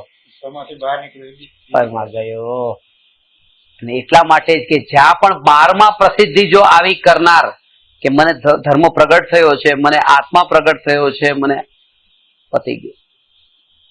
અંતરમાં જે છે જેને પ્રગટ્યું હોય એ બિલકુલ સમાઈ ગયો, સ્વરૂપમાં સમાયો છે. આના ઉપરથી એ જ કે તમે ઓળખાણ અસંભવ છે. બાર ભલે જ્ઞાનીનું તકતી લાગી હોય કે પોતે જ્ઞાની, પણ આ ઓળખાણ નથી. આ જે વાણીનો પ્રભાવ એવો હોય ઘણા સારા સારા ભાષણ આપનારા વક્તા એટલું સુંદર વક્તવ્ય આપશે, એટ્રેક્ટ થઈ જાય કે અરે આટલું બધું સરસ, પણ એ ઓળખાણની નિશાની નથી, કારણ કે આ પણ બહારનું લક્ષણ થયું. સત્ય તો કંઈક અલગ જ છે. આપણે પણ અત્યારે આત્માની વાત આ રૂચે છે, કહીએ છીએ કે રૂચે છે, સાંભળીએ છીએ ચૂપચાપ, વચ્ચે બોલતા પણ નથી, પૂરી રીતે તન્મય થઈને, પણ અંદરની ઓળખાણ કરો. એકવાર પૂછો કે કયું તત્વ રૂચે છે, આત્મા રૂચે છે કે જળ રૂચે છે? શરીરમાં રસ વધારે છે કે આ ચેતનમાં રસ વધારે છે? નિત્યની રુચિ વધારે જાગી છે કે અનિત્યમાં હજી અટકવામાં રસ છે? તો અંદરથી જવાબ મળશે. બહારમાં આખું રૂપ અલગ છે, અંદરનું સ્વરૂપ પોતે પોતે ઓળખી શકે છે. રસ્તા પર ફૂટપાથ પર એક વ્યક્તિ કહે છે, આંધળાને મદદ કરો, મોટું બોર્ડ લગાવેલું છે, અને એક બેનને વિચાર આવ્યો કે લાવ ને મદદ કરું, તો એણે 5 રૂપિયાની નોટ કાઢી અને એના હાથમાં આપી. તો તરત જ એણે જોઈને કીધું, થોડી ફાટેલી છે, જૂની પણ થઈ ગઈ છે, બજારમાં ચાલે ન ચાલે, કઈ બીજી આપો. એ બેન ચોંકી ગયા, કે છે અહીંયા બોર્ડ લગાવ્યું છે આંધળાને મદદ કરો. તો કે હું આંધળો નથી, મારો મિત્ર આંધળો છે, એ ફિલ્મ જોવા ગયો છે, હું એની બદલીમાં અહીંયા બેઠો છું, સબસ્ટિટ્યુટ. અને જ્યાં સુધી મારો સવાલ છે, હું મૂંગો ને બહેરો છું, મારાથી બોલાતું નથી ને સંભળાતું નથી. તકતી બધી જ લગાડી છે, મૂંગાને મદદ કરો, બહેરાને મદદ કરો, આંધળાને મદદ કરો. તકતીથી ઓળખાણ થોડી થાય કે કોણ શું છે. એવી જ છે કે આ જ્ઞાની છે, આ ધર્મી છે, આ દયાળુ છે ને માયાળુ છે ને કૃપાળુ છે. આ બધી તકતીઓ છે. અંતરના સ્વરૂપને પોતે જ જાણે છે કે પોતે શું છે. એટલા માટે અંદર પોતાની જાત સાથે જ એકાંતમાં આ વાત કરવી. વાત કરવી એટલે અંતરમાં આનો વિચાર કરવો. એના વગર બેડો પાર નહીં થાય. પોતે વિચાર કરવો, વિચાર વગર નહીં થાય. પોતે વિચાર કરે, વિચાર કરે, વિચાર કરે, અંદરમાં એટલો વિચાર ચાલે કે એને અવકાશ જ ન મળે બીજા વિચારો કરવાનો. પણ એ બીજા વિચારોમાં જે મન ભાગતું હતું ત્યાં ભાગતું પણ નથી. એને પોતાની એટલી મહિમા આવતી ગઈ, બસ પોતાનો વિચાર ચાલતો રહે. ત્યારે પછી અનંતતાનો વિચાર જે થાય છે, પેલા અનંતની પ્રાપ્તિ પેલા, એ ત્યારે સંભવ બને. એટલા માટે કે આ 99 તત્વના અંદર પણ એને એક આત્મા એક સેન્ટર પોઈન્ટ પર હોય, અને એના દરેકે દરેક વિચારમાં પેલા પોતાને એ રાખે છે, પહેલો પોતે હું આત્મા. એનું કારણ એ છે, કારણ કે એની શોધ વગર તો, એના વિચાર વગર તો તમે જ્યાં પણ જશો ત્યાં તમારા બધા જ નિર્ણયો તમારા પોતાના જ નિર્ણયો હશે, અને તમે પોતે જ જો ભૂલથી ભરેલા છો તો તમારા નિર્ણય પણ ભૂલવાળા જ હશે. તમે ગુરુની શોધમાં નીકળ્યા, પણ તમારામાં જ ભૂલો એટલી ભરેલી છે, તો તમે ગુરુને નહીં શોધો, તમે એમને શોધશો જે તમને રસ પડે છે, જેવા તમને રૂચે છે, તમને તમારા કષાયો જ્યાંથી પોષાય છે, વિષયના ભાવો તમને પોષાય છે, એ રૂચ છે. તો સિલેક્શન તમારું હશે ને. ગુરુ બીજા નંબર ઉપર હશે, પહેલા નંબર ઉપર તો તમે જ હશો. નિર્ણય તમારો જ હશે. એટલા માટે જેણે પહેલા નંબરને, આ 1 નંબરને પૂરી રીતે અંદરમાં ઉતરીને જોયો નહીં, જાણ્યો નહીં, ત્યાં સુધી ગુરુ તત્વ કે દેવ તત્વ કે શાસ્ત્ર તત્વ કોઈ નિર્ણય નહીં થાય. એ નિર્ણય જે થશે બધા પોતાના આગ્રહને અનુસારે થશે. એટલે જયારે પ્રવચનમાં તમે સાંભળ્યા પછી તમે એમ કહો છો ને, આજે બહુ સરસ વાત કીધી. એ સરસ વાત કહેવાનો અર્થ શું? કઈ વાત સરસ? સરસની ડેફિનેશન શું? કે અમારે જે સાંભળવી હતી એવી જ તમે કીધી, બહુ સરસ વાત કીધી, એનું નામ સરસ. અને એક વાત આ બહુ સમજવા જેવી છે, અંદરમાં તમે વિચાર કરજો, આજે ઘરે ગયા પછી પણ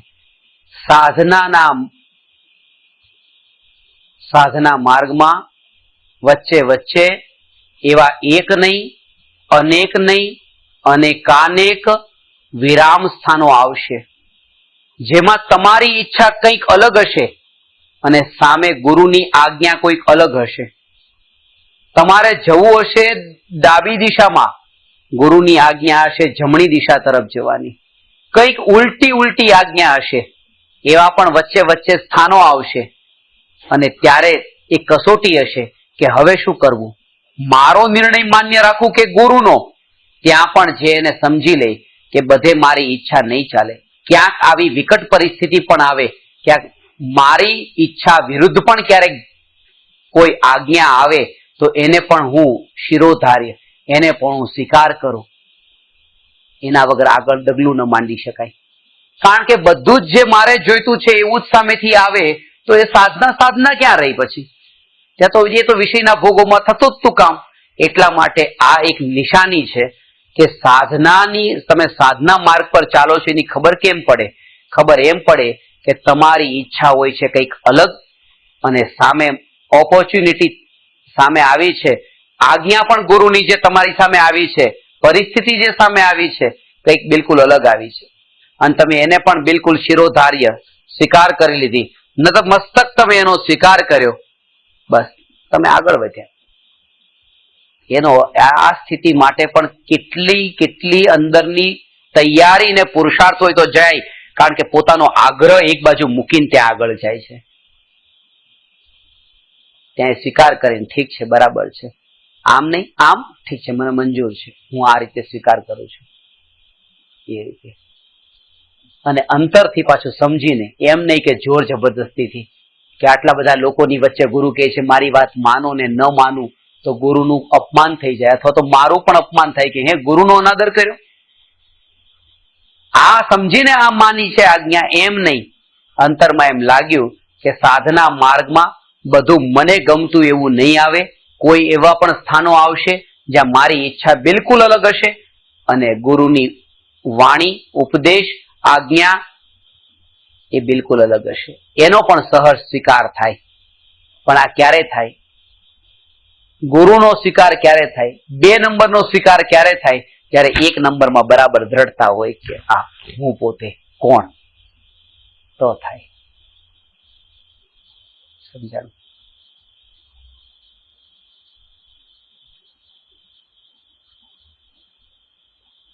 હા. જેને સ્વપરનું વા આત્માનું સત્ય શ્રદ્ધાન હોય તેને 7 તત્વોનું શ્રદ્ધાન હોય જ, તથા જેને 7 તત્વોનું શ્રદ્ધાન હોય તેને સ્વપરનું વા આત્માનું શ્રદ્ધાન અવશ્ય હોય જ. એવું પરસ્પર અવિનાભાવપણું જાણી સ્વપરના શ્રદ્ધાનને વા આત્મશ્રદ્ધાનને સમ્યક તો કહ્યું છે. પણ એ છળથી કોઈ સામાન્યપણે સ્વપરને જાણી, આત્માને જાણી કૃતકૃત્યપણું માને તો તેને ભ્રમ છે.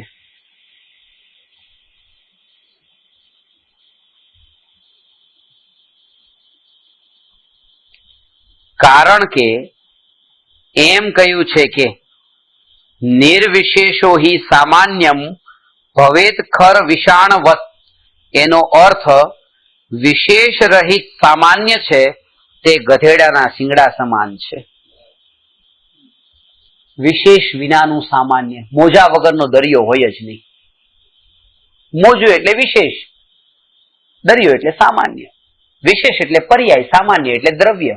પર્યાય વિનાનું દ્રવ્ય હોય જ ન શકે. પર્યાય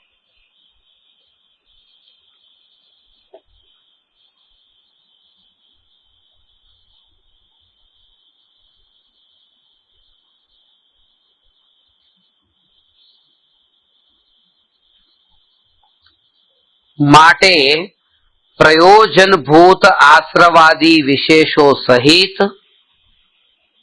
સ્વપરનું વા આત્માનું શ્રદ્ધાન કરવા યોગ્ય છે. આ વારંવાર આ વાત બતાવે છે. સ્વપરનું વા આત્મશ્રદ્ધાન, સ્વપરનું વા આત્મશ્રદ્ધાન. આમાં એ સ્વપરનું ભેદ જ્ઞાન સહિત આજે છે ને એમાં બે વાત આવશે. જ્ઞાનીને જે નિર્વિકલ્પ દશાના કાળે સ્વપરનું જે સહજ ભેદ જ્ઞાન વર્તે છે એ સહજ છે, તેનો વિચાર પણ નથી કરવો પડતો. જે સહજતા છે એ સ્વપરનું વા આત્માનું શ્રદ્ધાન કરવા યોગ્ય છે. અથવા સાતે તત્વાર્થોના શ્રદ્ધાનથી જે રાગાદી મટાડવા અર્થે પરદ્રવ્યોને ભિન્ન ચિંતવે છે. આ બધી વિધિ બતાવે છે. જેમ તમને વાત કરી કે પોતે જે રૂચે એ ન કરીને એ પોતાની માન્યતાને એક બાજુ મૂકીને આ આજ્ઞા ગુરુની થઈ. પરદ્રવ્યોને ભિન્ન ચિંતવે છે.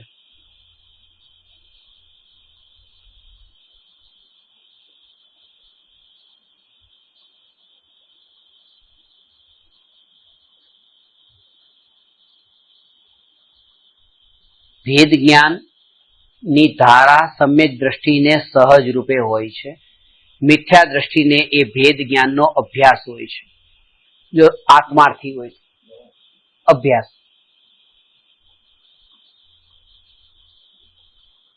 એ છે. જેમ એક જે પરિસ્થિતિ જે છે એ પરિસ્થિતિ મનસ્થિતિ પર હાવી ન થાય અને મનસ્થિતિ અંતઃસ્થિતિને ન સ્પર્શે એવી જે પ્રતીતિ એ પ્રતીતિની આ વાત છે. આ સહજ આપણે જે મનસ્થિતિ અંતઃસ્થિતિ ઉપર એકવાર ચર્ચા કરી છે, તમને યાદ હોય તો.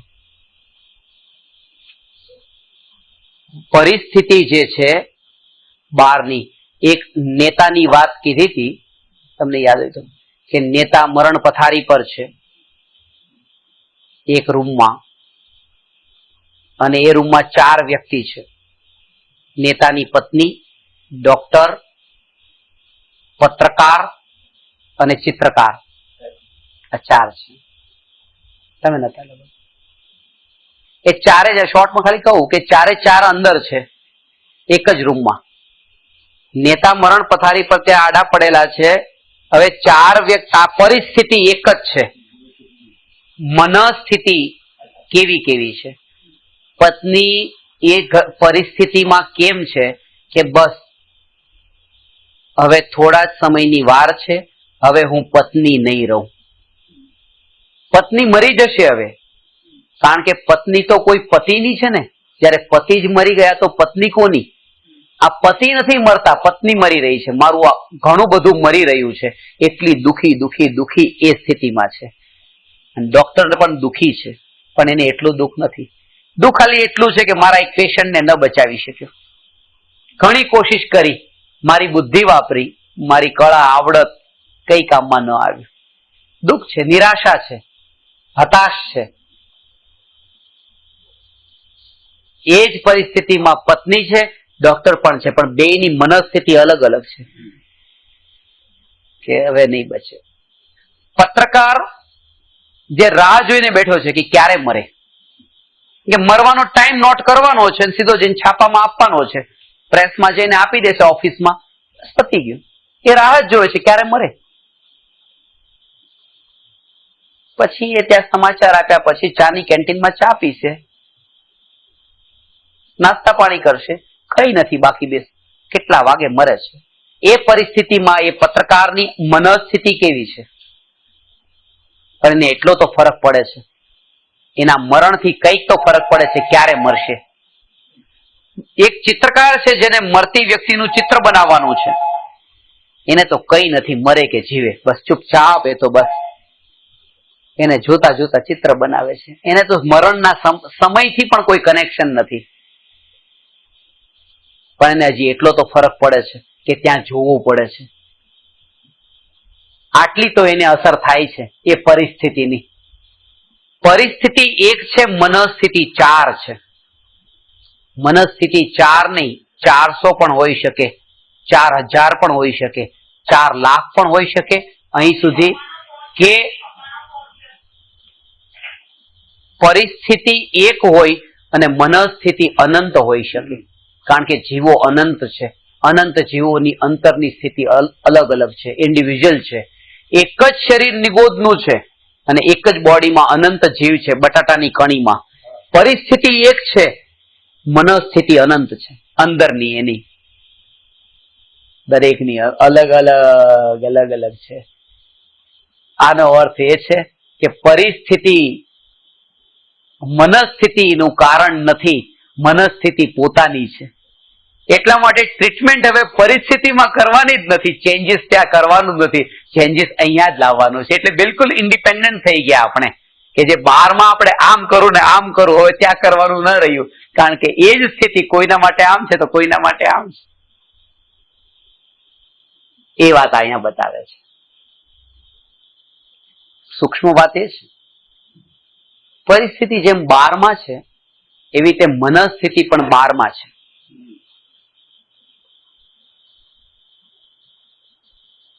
એ પણ બારમાં છે. પરિસ્થિતિ જેમ બારમાં છે એ જ રીતે મનસ્થિતિ પણ બારમાં છે. અંતસ્થિતિ એનાથી પણ જુદી છે.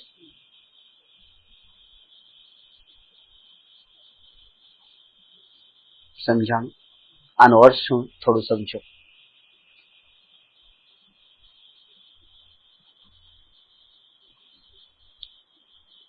તમને કમરમાં દુખાવો થઈ રહ્યો છે, આ પરિસ્થિતિ છે. દુખાવો ક્યારે મળશે? હવે ક્યારે મળશે? આ જે છે ક્યારે મળશે એ મનસ્થિતિ છે. અને અંતસ્થિતિ એટલે શું? કે પરિસ્થિતિ અને મનસ્થિતિ જે જ્ઞાનની પર્યાયમાં જણાય છે, એ જાણનાર જ્ઞાન, જાણનાર જ્ઞાન, જાણનાર જ્ઞાન, એ અંતસ્થિતિ છે. જવાનું એનાથી પણ આગળ છે, કારણ કે અંતસ્થિતિ પણ સ્થિતિ છે. સ્થિતિ એટલે પર્યાય, અવસ્થા. હું અવસ્થા નથી. એટલા માટે અંતસ્થિતિથી પણ અંતઃકરણ સુધી પહોંચવાનું છે, જે અંતરનું પોતાનું ત્રિકાળી ધ્રુવ સત્તા સ્વરૂપ છે, ઇટરનલ એક્ઝિસ્ટ છે. આ અંતસ્થિતિ પણ એક ક્ષણની અવસ્થા છે, એનાથી પણ આગળ જવાનું છે.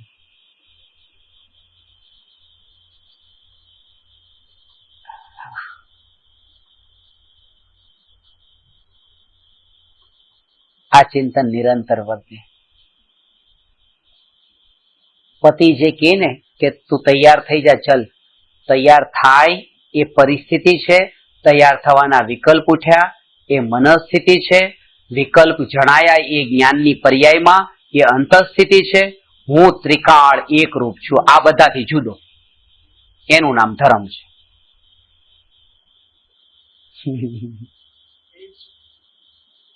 તૈયાર થવું કે ન થવું, શું કરવું, કશું ન કરવું, હવે બતાવો.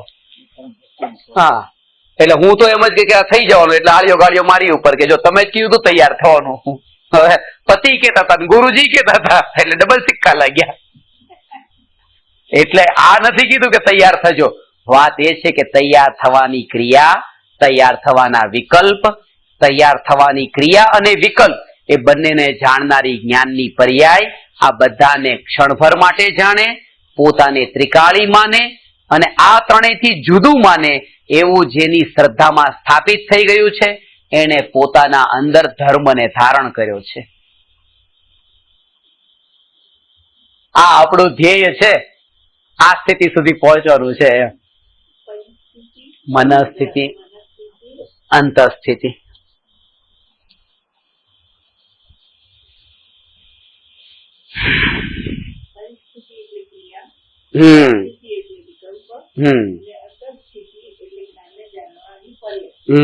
એ તે બંનેને જાણનાર જ્ઞાન અને અંતઃકરણમાં એ પોતાનું ત્રિકાળ સત્તા સ્વરૂપ, એ આપણું ધ્યેય.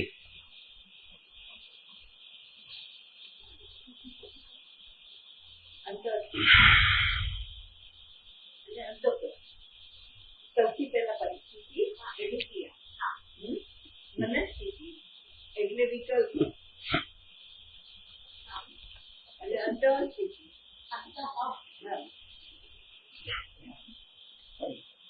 જ્ઞાનને જાણવાની ક્રિયા, અંતઃકરણ એટલે પોતા હું પોતે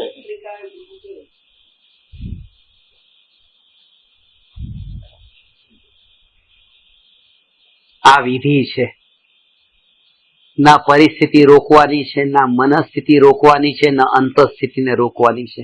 આનાથી પોતાનું સ્વરૂપ જુદું છે. આ ત્રણેય ક્ષણિક છે અને હું ત્રિકાળી નિત્ય છું. હું નિત્ય છું. ફરે પણ નહીં. અને એ તો પોતે સુનિશ્ચિત છે, જે છે તે તો છે. એક છે પુરુષાર્થ સુધી પોતાની સ્થિતિ બને. કાંઈ નહીં, એ વિકલ્પમાં પડતા નથી. એ પલટે પણ એ વિકલ્પ નહીં. આ જે વિકલ્પ, કારણ કે પર્યાયથી જુદો એનો અર્થ એ કે જેમાં કઈ થતું જ નથી. એટલે તો ગઈ વખતે વાત કરી હતી કે શું થશે એની મને ચિંતા નથી, કારણ કે જે થાય છે તે મને થતું જ નથી. જે થાય છે તે મને થતું નથી, તેથી શું થશે એની મને ચિંતા નથી. મારામાં કઈ થતું નથી, કારણ કે હું થવા વાળું તત્વ નથી, હું હોવા વાળું તત્વ છું. હો, આ કાર્ય એટલે પછી પર્યાય. પતી ગયું, પાછા તમે પડ્યા ખાડામાં. ત્રિકાળ સત્તા સ્વરૂપ છું.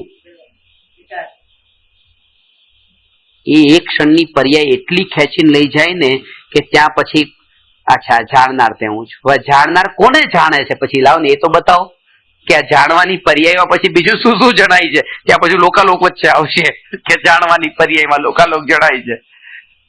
એટલે પ્રવચન સારમાં તો જાણવાની પર્યાયમાં લોકાલોક જણાય છે.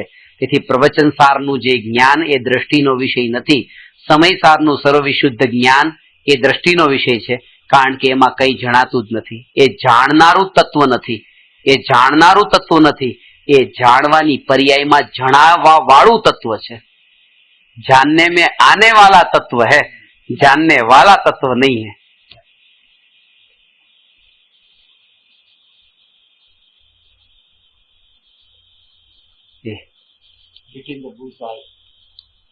એ અંદરમાં અનુભવમાં આવે છે, એ આવવા વાળું છે. 6 ઢાળામાં એક પદ લખ્યું છે,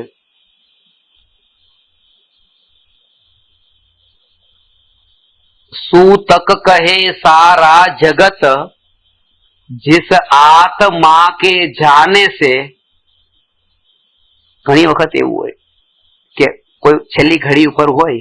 આ એટલા માટે મને વિચાર આવ્યો કે ઘણી વાર આવું મેં જોયું કે છેલ્લી ઘડીએ બેઠા હોય, આત્મા પુસ્તક હોય, ધર્મની શાસ્ત્ર લખેલા હોય, આ તે બધું.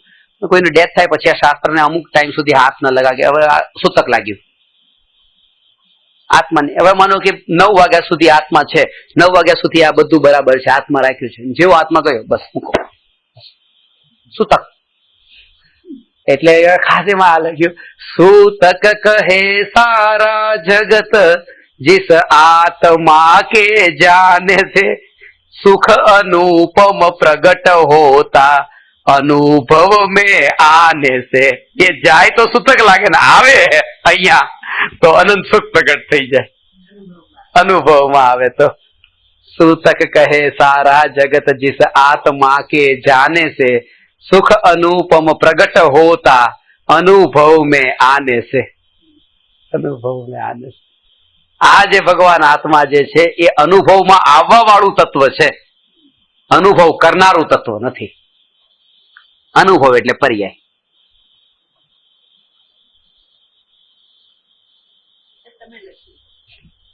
છઠાળામાં જે આત્મા નિત્ય છે વાળું પદ જે છે ને,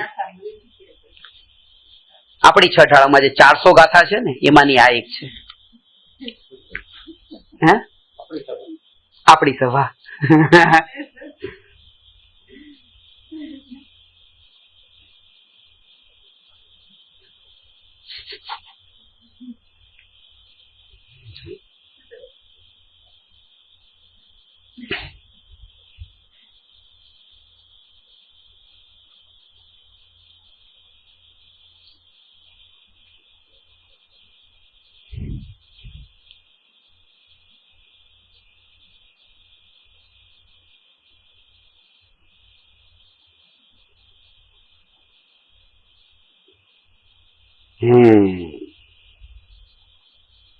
એટલે જો અહીંયા આ વાત બતાવી છે, ભેદ વિજ્ઞાન ને આ જે વિશેષો સહિત સ્વપરનું ભેદ વિજ્ઞાન જે છે એને કાર્યકારી કહ્યું છે. આ હતું ને જ્યાં, તેથી મુખ્યપણે ભેદ વિજ્ઞાન ને વા આત્મજ્ઞાનને કાર્યકારી કહ્યું છે. મળ્યું? નહીં, છેલ્લી લાઈન. વચ્ચે રહી ગયું કઈ? અથવા ત્રીજી લાઈન થી લઉં છું નીચેથી. સાતે તત્વાર્થોના શ્રદ્ધાંથી જે રાગાદિક મટાડવા અર્થે પરદ્રવ્યોને ભિન્ન ચિંતવે છે. આ વિધિની વાત આપણે કરતા હતા કે વિધિ આ છે, ઉપાય આ છે. વા પોતાના આત્માને જ ચિંતવે છે, તેને પ્રયોજનની સિદ્ધિ થાય છે. એટલે જેમ તમે કીધું ને કે તમે પોતાની બુદ્ધિથી નિર્ણય કરીને પોતે તે એવી રીતે એ માર્ગ પર ચાલવાનો અભ્યાસ ન કરો, કારણ કે તમે જે નિર્ણય લેશો ને ત્યારે બુદ્ધિ વાપરી ત્યાં પોતાના તર્ક યુક્તિ બધું ભેળવ્યું હશે અને નિર્ણય છેલ્લો નિર્ણય તમારો પોતાનો છે. આખરી નિર્ણય પોતાનો રહેશે. બસ કઈ પણ તો આપણે છેલ્લો નિર્ણય તો પોતાનો જ હોય છે, કઈ પણ થાય ત્યારે કે નહીં. હા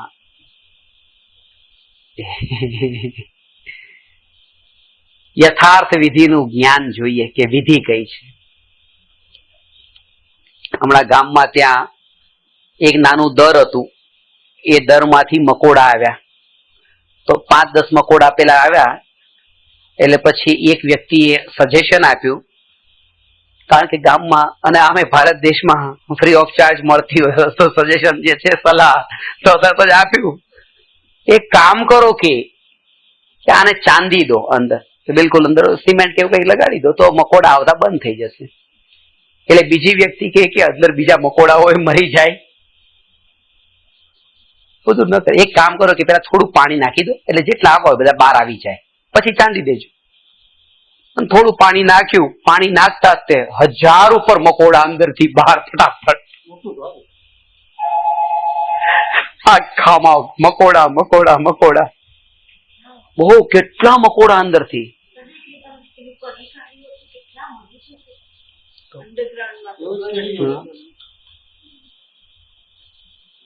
હજારો મકોડા ભેગા આખા રૂમમાં ફેલાઈ ગયા બધે. હવે આમ સાવણી થી તમે ભેગા કરો ક્યાં કેવી રીતે કરો? એટલે એક ભાઈ આવ્યા, એક કામ કરો કે ગોળ એક થાળીમાં મૂકી દો તો બધા જ ગોળ ઉપર આવીને ચોંટી જશે. અને પછી સીધી થાળી લઈને બહાર મૂકી દેવાની એટલે તમારા મકોડાનો પ્રોબ્લેમ સોલ્વ થઈ જશે. તો એ થાળીમાં એટલે ગોળ મોટો ભરીને મૂક્યો, એક પણ મકોડો ગોળ પર આવીને ન બેઠો. અને કીડીઓ એટલી હજારો ભેગી થઈ ગઈ જે ક્યાંથી આવી ખબર નથી. હું પછી છે આવ્યો, મેં કીધું શું થયું અહીંયા? તો કે આવું આવું થયું. યથાર્થ માર્ગદર્શન વગર, પ્રોપર ગાઈડન્સ વગર તમે તમારી જાતે આ કે આમ કરો, ના કે પાણી નાખો, ના કે ગોળ મૂકો ને. તો કે હવે મકોડા તો કાઢવાના જ હતા, ચલો સાથે કીડી પણ કાઢશું હવે.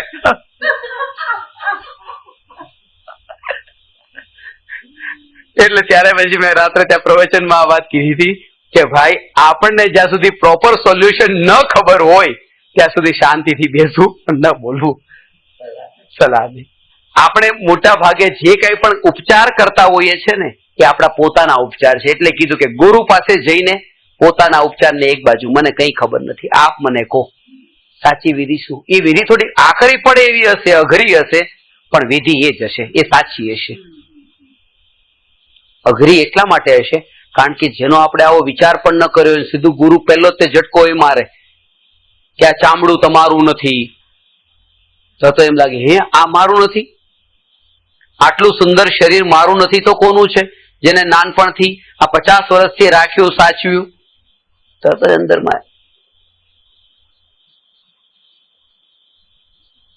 પણ સ્વભાવની નજીક જઈને પોતાનો આગ્રહ છોડીને વિચાર કરે કે ગુરુજી જે કહે છે કે આ તમારું નથી, તો એની પાછળ કહેવાનો આશય શું છે કે આ તમારું નથી? કે તમારું જાણપણું આ શરીરમાં મળ્યું નથી, શરીરનો સ્પર્શ ગંધવણ તમારા જાણપણામાં મળ્યો નથી. આ લક્ષણના માધ્યમથી ગુરુજી કહે છે કે આ બંને જુદા જુદા છે. એટલે આયા જે વાત કરી ને ભેદ જ્ઞાનની, છેલ્લી લાઈનમાં મુખ્યપણે ભેદ વિજ્ઞાનને વા આત્મજ્ઞાનને કાર્યકારી કહ્યું છે.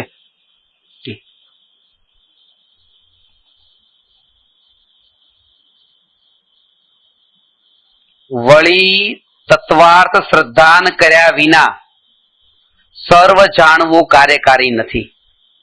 કારણ કે પ્રયોજન તો રાગાદી મટાડવાનું છે. હવે આશ્રવાદીના શ્રદ્ધાન વિના એ પ્રયોજન ભાસતું નથી. ત્યારે કેવળ જાણવાથી જ માનને વધારે છે, રાગાદી છોડે નહીં તો તેનું કાર્ય કેવી રીતે સિદ્ધ થાય?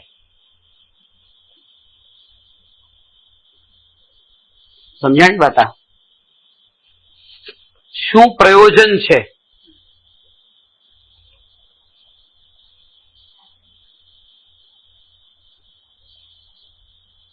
બસ જ્ઞાન પ્રાપ્ત થાય, એનું જીવનમાં આચરણમાં જેટલું જેટલું મુકાય ને તત્વ વિચાર આટલો ચાલે. એટલે આજે મેં નંદિતાબેનને સવારે વાત કરી હતી કે પરીક્ષા આપીને લક્ષ્ય શું છે? સર્ટિફિકેટ લેવાનું છે કે એક્ઝામ આપી? એ લક્ષ્ય જો સર્ટિફિકેટ લેવાનું હોય તો માન કશાયને વધારવાનું લક્ષ્ય છે. કે જ્ઞાન પ્રાપ્ત તમે કર્યું, જરૂરી નથી કે એ જ તમારું લક્ષ્ય હોય. ઠીક છે, સર્ટિફિકેટ મળ્યું તો મળ્યું. તમારો એટલો પાપના કામમાં તમારો સમય, તમારા વિચારો, તમારી શક્તિ એમાં ખર્ચાતી હતી, એનાથી બચીને તમે આ માર્ગે વાપરી, બહુ સારી વાત છે. પણ આમાં બચવાની, એમાં ફસાવાની સંભાવના એટલી છે કે ડગલે ને પગલે બચીને રહેવું. કારણ કે ક્યારે માન ઊભું થાય ખબર ન પડે. કે આજે આ સર્ટિફિકેટ મળ્યું, હવે આવતા વર્ષે ડિપ્લોમાનું મળશે, પછી આ મળશે. એ સર્ટિફિકેટ પછી પરીક્ષા પાસ કર્યા પછી મહિના સુધી ન આવે તો એકવાર તપાસ કરશું કેમ નથી આવ્યું, પછી બધું જ ચાલશે. અને પછી રાખ્યા હશે ત્યાં જ તે એવા રૂપે એવું પણ ભાવ આવે. આગળ જતા જતા કેવા ભાવ પલટાઈ જાય, લક્ષ્ય ચુકાઈ ન જાય એનું ધ્યાન રહે ખાસ. પ્રાર્થના પણ આપણે આવી જ કરીએ કે લક્ષ્ય મારું ન ચુકાય. હું તમને મળવા માટે આવતો, તમે કઈ કામ ન કરતા, અંદર શાંતિથી જ બેઠા હો, પણ તોય તમે સર્વણને કહો કે સાહેબને કહો બેસે, થોડી વારમાં આવે છે. અને તમે ત્યાં આલ્બમ રાખ્યો, આલ્બમમાં તમારું સર્ટિફિકેટ રાખ્યું હોય, તમને ખબર છે 10 મિનિટ રાહ જોશે, શું કરશે? બેઠા બેઠા પન્ના ફેરવશે, એમાં સર્ટિફિકેટ તો વાંચી લે. અંદર કાંઈ કામ નથી, તમે 10 મિનિટ શાંતિ તમે બેઠા જ છો કે 10 મિનિટ પછી જ જવું છે. કારણ કે આમ તો આપી ન શકે, જોઉં તો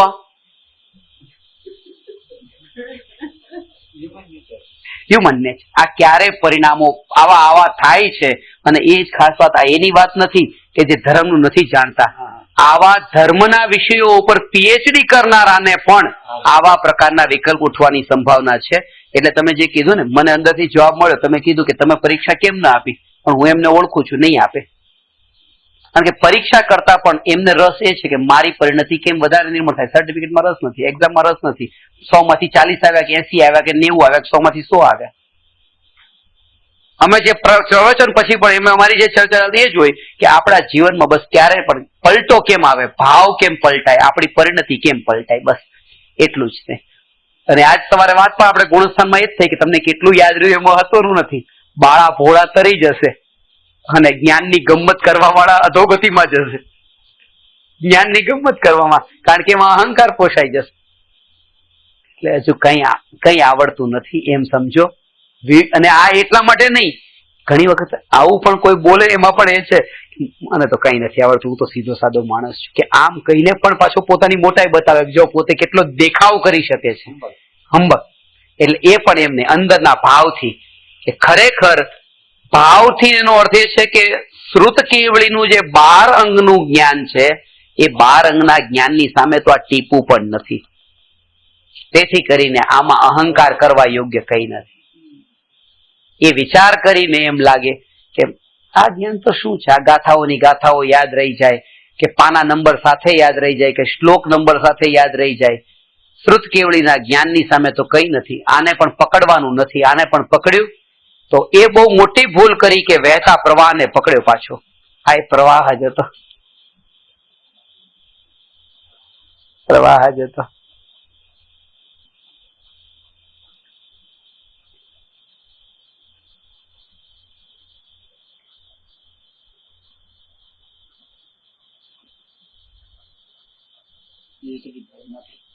પીએચડી ધર્મ નથી.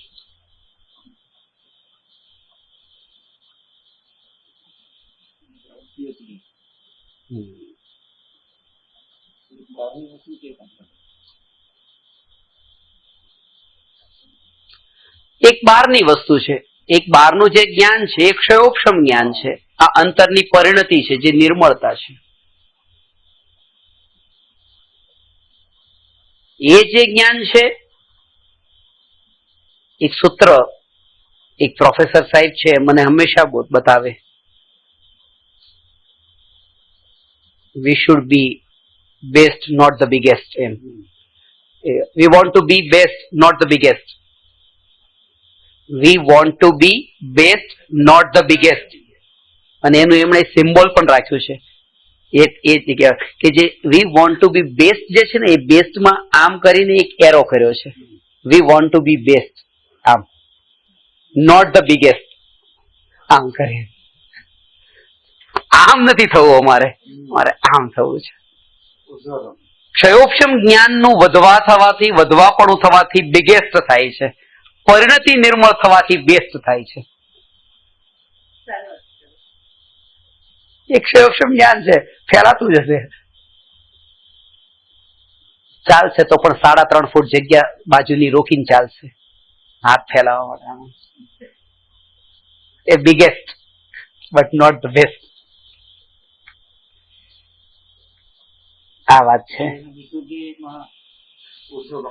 વિશુદ્ધિમાં. સાચી વાત છે, ઉર્ધ્વગમન છે. પરિણતિની નિર્મળતા થતા 7 રાજુ પાર કરી નાખે છે એક સમયમાં. ખરેખર આવું માન્યતામાં આવે તો એમ કે આટલી દ્રઢતા એવી આવી જાય શ્રદ્ધામાં.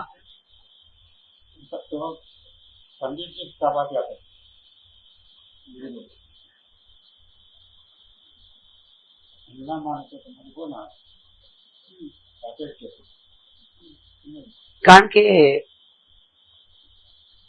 ત્યાં ક્ષયોક્ષમ જ્ઞાન વધતા આગ્રહ, અપેક્ષા, કશાય એટલું વધતું જાય. 2 દેશના મોટા મોટા વિદ્વાનને તમે એક સાથે ન બોલાવી શકો, 2 સાથે બેસાડી ન શકો. 100 ચોર ભેગા બેસશે પણ એ નહીં બેસે, કારણ કે પહેલા જ ઝઘડો થશે કોણ ક્યાં બેસે. ઊંચા આસન ઉપર કોણ, નીચે કોણ, ડાબી બાજુ કોણ ને જમણી બાજુ કોણ. ચોર ને હજી આટલું નહીં હોય, ઠીક છે બધા બેસો, હોય કઈ લેવાનું નથી, બધા એક જ માયલા છીએ. એટલે આના ઉપર તમે સમજી શકો, જો 100 ચોર ભેગા બેસી શકતા હોય અને 2 વિદ્વાન ન બેસી શકતા હોય તો એની આવી સ્થિતિ જે ઊભી થઈ ગઈ એ જેના નિમિત્તે ઊભી થઈ એનાથી બહુ બચવા જેવું છે. ખાસ એવું થાય. હા ચોર ને આપણે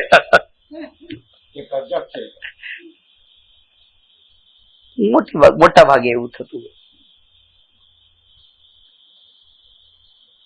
કોણ પત્રિકામાં નામ હોય તો કોનું પંડિતજીનું પેલા, કોનું બીજું, કે આટલું બધું જ્ઞાન તો મને યાદ છે.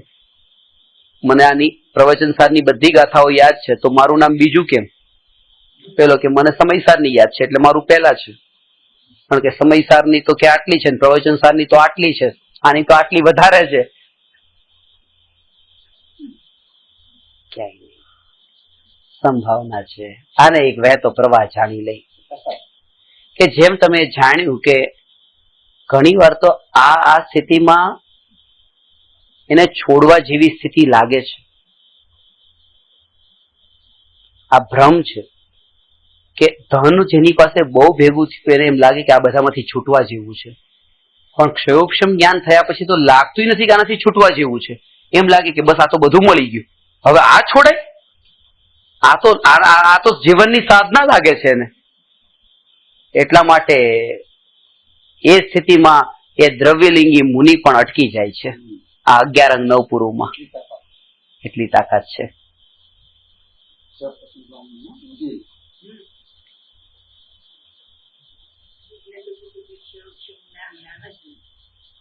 ઇન્દ્રિય જ્ઞાન નથી કીધું ને, એનો અર્થ આ છે. કારણ કે એ પોતાની સત્તાને ભૂલાડી દે છે કે હું ત્રિકાળ જ્ઞાન સ્વભાવી છું, એ ભૂલાડી દીધું અને આ જે ક્ષણિક જે જ્ઞાન છે એમાં અટકાવી દીધું. જે પોતાની સત્તાને ભૂલાડે છે. એમ નહીં કે હું ત્રિકાળ સત્તા સ્વરૂપ છું, હું ત્રિકાળ જાણવારૂપ, જ્ઞાનરૂપ, જ્ઞાન સત્તા સ્વરૂપ. એ જે છે એ જે જાગૃતિ જે રેવી બસ આને કહેવાય કે પર્યાયથી હટીને દ્રવ્ય તરફ આવે.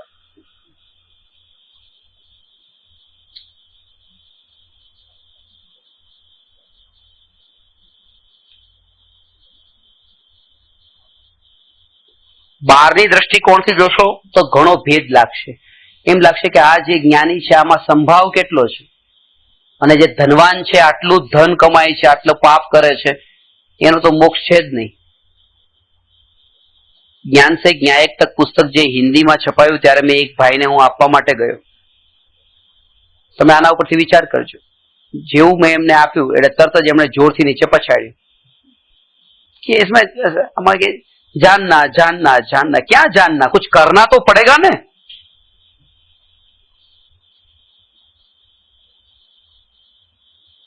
રિયલ વાત છે. આના ઉપર તમારે શું સમજવાનું એ કહું છું. નીચે પછાડ્યું એટલે થોડું જોરથી બોલ્યા એટલે અંદરથી એમની પત્ની પણ અંદરથી બહાર આવ્યા કે ક્યાં હુઆ.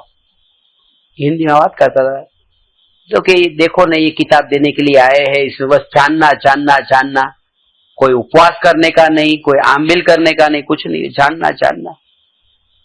એટલે પત્નીએ કીધું કે આટલા બધા ઇતને સારે પુસ્તકો કે પડ્યા છે કે લાઇબ્રેરીમાં તમારા કબાટમાં કે અંદર, એક મૂકી દો બીજું એક નવું, શું ફરક પડે પણ કે આટલું બધું વાતનું વતંગડ કરવું. સીધી વાત છે. કેટલું સહજ સમાધાન કરી દીધું વાઈફે. આપણને કોઈ પૂછે તો કે આપણે એ જ કહેશું વાઈફની સ્થિતિ બહુ સારી, હસબન્ડ તો જો, પણ સાધના માર્ગમાં હસબન્ડ પહેલા પામે, વાઈફ પછી. આ સ્થિતિ વાળા એનું કારણ છે કારણ કે જેણે આજે આમાં રસ લીધો છે ને, રસ લીધો પડી, આને તો કઈ નહીં છે ને, મૂકી દો ને, આઈના જેવું મૂકી દો. એને જોવું નથી એમાં શું છે. એને કમસે કમ આટલું તો જોવાનું થયું ને કે આમાં તમે આવું લખ્યું, આવું લખ્યું, આવું લખ્યું.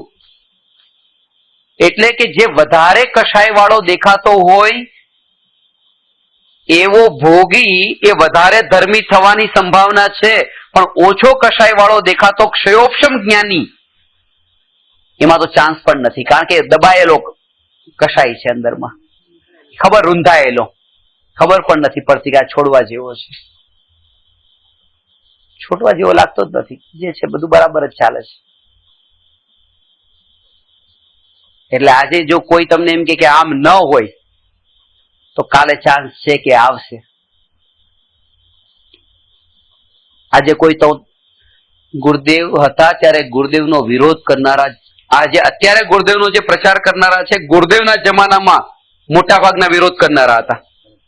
આજે ભલે મંદિરો બનાવરાવે કે મૂર્તિઓ સ્થપાવરાવે, પણ એ ટાઈમે જયારે ગુરુદેવ હાજર હતા ત્યારે તો આ શું વાતો કરે છે આ બધી, એમ લાગતું. પણ એ વખતે વિરોધ જેને કર્યો હતો ને એ આમાં જોડાયા. નતો વિરોધ કર્યો, જેને રસ જ નતો એ તો આજે નથી જોડાયા. રસ તો લીધો ને. ખાસ વાત એ છે કે એ કમસે કમ પાનું તો ખોલે, ઉઘાડે તો છે, વાંચે તો છે. એટલા માટે પરમાં જાય, પણ પરમાં પણ જો ભેદ જ્ઞાન પૂર્વક જાય તો પણ આત્મકલ્યાણ માટે ઉપયોગી બને છે. પરમાં જાય તો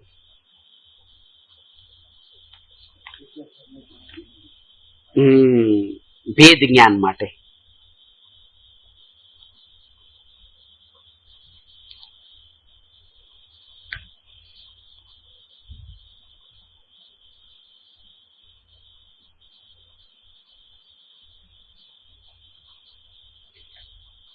તમને ખબર છે કે તમારું ઘર મુંબઈમાં છે,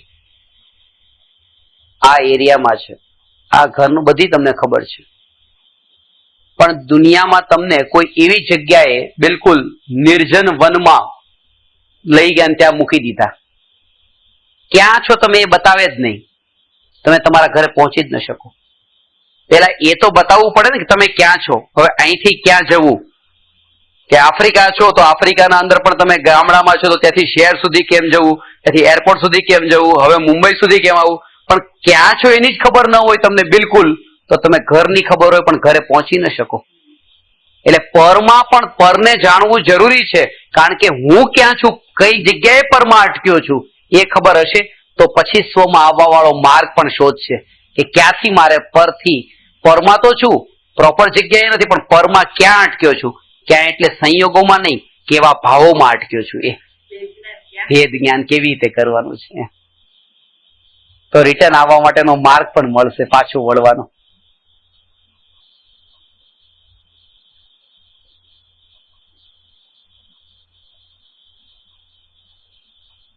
વળી તત્વાર શ્રદ્ધાન કર્યા વિના સર્વ જાણવું કાર્યકારી નથી.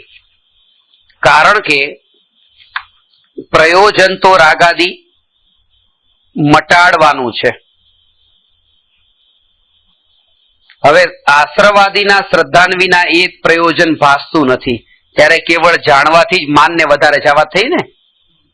રાગાદી છોડે નહીં તો તેનું કાર્ય કેવી રીતે સિદ્ધ થાય?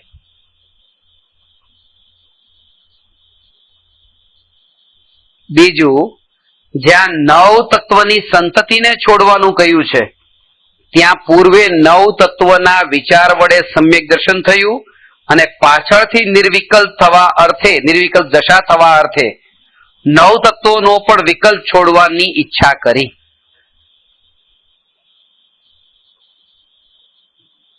પણ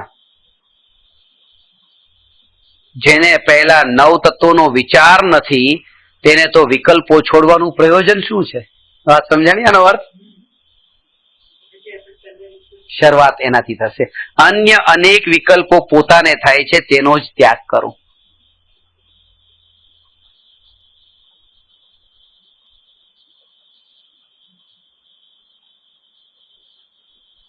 જેમ એ કીધું કે હલવો મોઢામાં મૂક્યો ત્યારે બદામ કાજુના વિકલ્પમાં ન પડો. હવે કે એ ટાઈમ સ્થિતિ જયારે આવે, મોઢામાં ચાકીએ મૂકીએ ત્યારે નહીં પડીએ, પણ પેલા જયારે બનાવવાની જયારે વિધિ ચાલશે ત્યારે તો એ કાજુનું પડીકું બિલકુલ જુદું રાખીને જુદી થાળીમાં રાખીને સાફ કરવાનું. બદામને સાફ કરો, બધું ચોખ્ખું કરો, બધું જોઈ લો એકવાર બરાબર છે ને, બધું કઈ કચરો આ તે કઈ એવું કઈ અંદર આવી નથી ગયું ને, એ બધું જ ચેક કરે, એક એક પેકેટ અલગ અલગ રાખીને. બનાવ્યા પેલા તો ભેદ રાખે, ભેદને જાણે, મિક્સ ન કરી દે બધું કે બધું ભેગું કરી દો. જયારે અનુભવની વાત આવે ત્યારે વિકલ્પ છોડી દે કે આ બદામ કહીને કાજુ કયા, ત્યારે પછી એ વિકલ્પ પણ છોડી દે.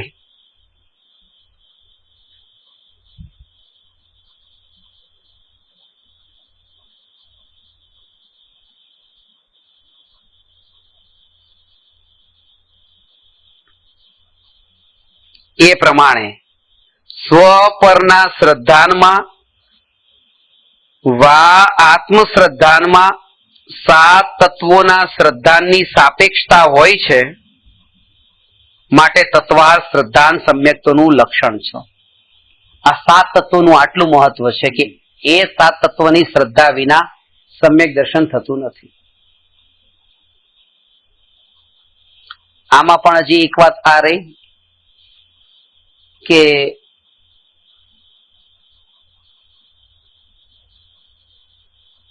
કોઈ વ્યક્તિને હવે માનો કે આ બધા સાત તત્વોના નામ ન આવડતા હોય ને બોલતા ન ફાવતું હોય તો એને સમ્યક દર્શન થાય કે ન થાય, એને આત્મા મળે કે ન મળે, જેને એવા વિતરાગતાની કઈ ખબર નથી તો એને આત્મા મળે કે ન મળે, જેને સાચા દેવશાસ્ત્ર ગુણ તો કે પરદેશી કોઈ છે તો એને ખબર નથી પણ એનું બહારનું આચરણ ઘણું ઉત્તમ છે. માંસ ખાય છે, દારૂ પીવે છે, પણ દુબઈના એક મોલમાં કેમેરાથી ફોટો પાડવા માટે કેમેરો લઈને ગયા હતા. એટલો મોંઘો કેમેરો હતો તો જે વ્યક્તિ મારી સાથે તો એને પણ એ કેમેરો ફોટા પાડતા હતા. અને પછી સાંજે જયારે ઘરે આવ્યા ત્યારે મેં કીધું લાવો ને જોઈએ ફોટા કેવા આવ્યા છે. તો કે કેમેરો તમને આપ્યો. મેં કીધું મારી પાસે ક્યાં, કેમેરો તમને તમારી પાસે હતો. મને કે તમને આપ્યો તો હતો ત્યારે એમ.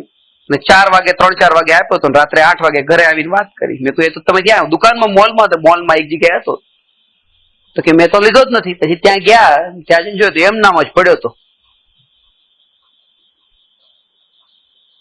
હવે અહીંયા 800 રૂપિયાનો મોબાઈલ કઈ પડ્યો હોય તો અહીંથી ઉપડી જતો રહે ભારત દેશમાં, ત્યાં 80,000 નો કેમેરો પણ આમ નામ પડ્યો રહ્યો, કોઈ હાથ ન લગાવ્યો તો કે માંસ ખાવા વાળા અને દારૂ પીવા વાળાને પણ આવા ચોરીના ભાવ જો નથી આવતા, તો આવા જીવને સમ્યક દર્શન ન થાય? પ્રશ્ન આ છે.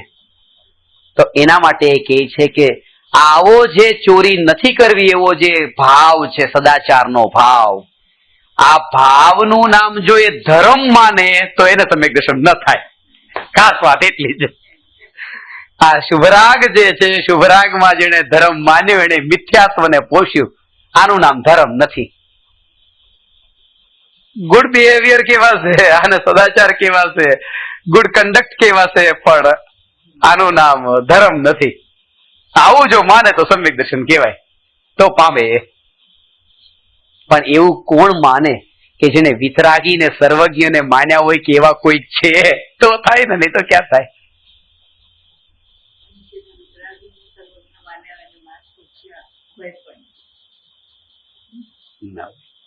પછી બધું છૂટી જાય, બધું છૂટી જાય. બિલકુલ સાચી વાત છે. સાથે 7 વ્યસનોથી છૂટી જાય. હા,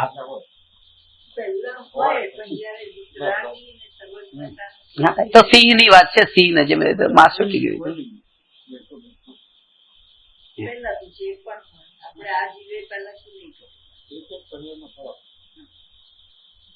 એટલે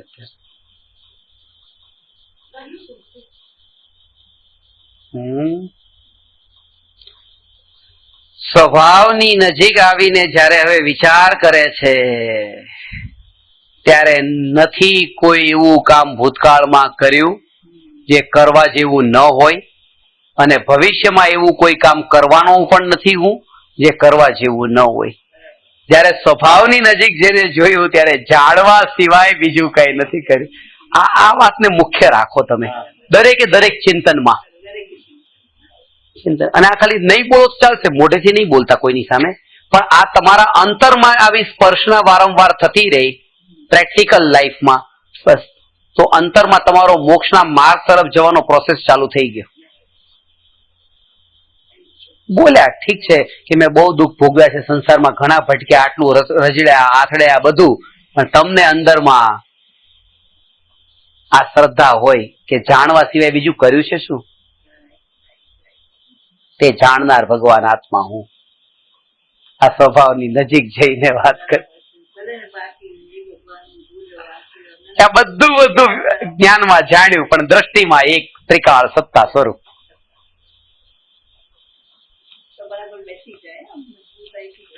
વિચાર, અને આના વગર બેડો પાર નથી, એના વગર બેડો પાર નથી. એટલે જ આજે બપોરે મેં વાત કરી હતી બેનને કે તમારી શરીરની વેદના ગડપણમાં બહુ આવવાની છે.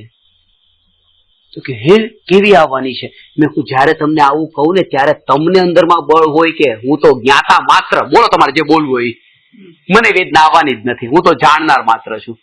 કોણ તમને ડરાવી દે? ઘણી વખત એમ લાગે આવું બધું થશે, આવું બધું થશે, એ ડર લાગે અંદરમાં.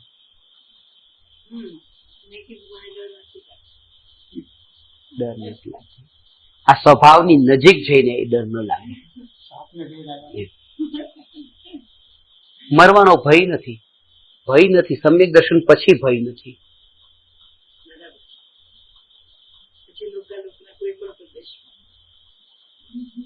આ પ્રદેશમાં એસી વગર, એ તો યાદ રાખજો પછી. હા, ખાસ વગર તો હું તો આપણે વાત કરીએ ને બીજા પ્રદેશની વાત પછી, ઉત્તર પ્રદેશ ને મધ્ય પ્રદેશ ને પછી પેલા તો આ પ્રદેશ ઉપર આપણે વાત થઈ હતી ને કે લોકાકાશના કોઈ પણ પ્રદેશ પર રહેવાની તૈયારી છે. ત્યારે આ વાત હું કહું કે પેલા આ પ્રદેશ ઉપર એર કન્ડિશન વગર રહો, પછી બીજા બધા પ્રદેશ પર જવાની વાત કરજો કે આ પ્રદેશ પર આવા સરસ મજાના આવા સોફા વગર નીચે બેસીને જોઈ લો, કે લાકડાની ખુરશી પર 2 કલાક બેસીને જોઈ લો, ખબર પડે આ પ્રદેશ પણ કેવો છે.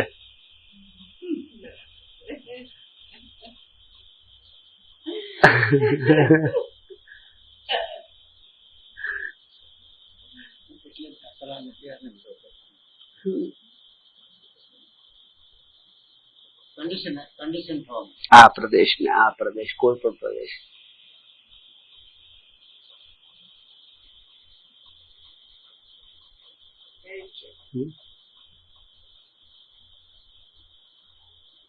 એ જમવા પર ડાઇનિંગ ટેબલ ઉપર હેડ ઓફ ધ ફેમિલીની ચેર પર બેસીએ છે ત્યારે એ પ્રદેશ ને બીજી ચેરનો પ્રદેશ, બે જગ્યા, જગ્યા તો જગ્યા છે પણ તોય અંદરમાં એક છુપો એક માટે કે આ જગ્યા કઈક અલગ છે, એ ભાવ ક્યાં ગયો છે? આ મારી જગ્યા છે, પછી પરમાનન્ટ ગડપડ આવે તોય ત્યાં આ જ જગ્યા મારી. એમાં કેટલા કેટલા વિકલ્પો સમાયેલા છે, છુપાયેલા છે. અને એમ નથી કે તમે રાઉન્ડ ટેબલ હોય તો તમને આ ભાવ ન હોય, અંદરમાં તો આ વાત પછી પડી જ હોય છે. પાછી હેડ ઓફ ધ ફેમિલી હું, ભલે ખુરશી ન હોય હેડ ઓફ ધ ફેમિલી, પણ વિકલ્પ પડ્યો હોય, એ વિકલ્પમાંથી છૂટે એનો અર્થ એ કે હવે ધર્મ થયો, હવે કોઈ બસ હવે ધર્મની શરૂઆત થઈ છે. હવે કોઈ પ્રદેશમાં એને ભેદ નથી લાગતો, કોઈ પણ પ્રદેશ પર હોય, કોઈ પણ પ્રદેશ પર એવું હોય એને ભેદ ન લાગે.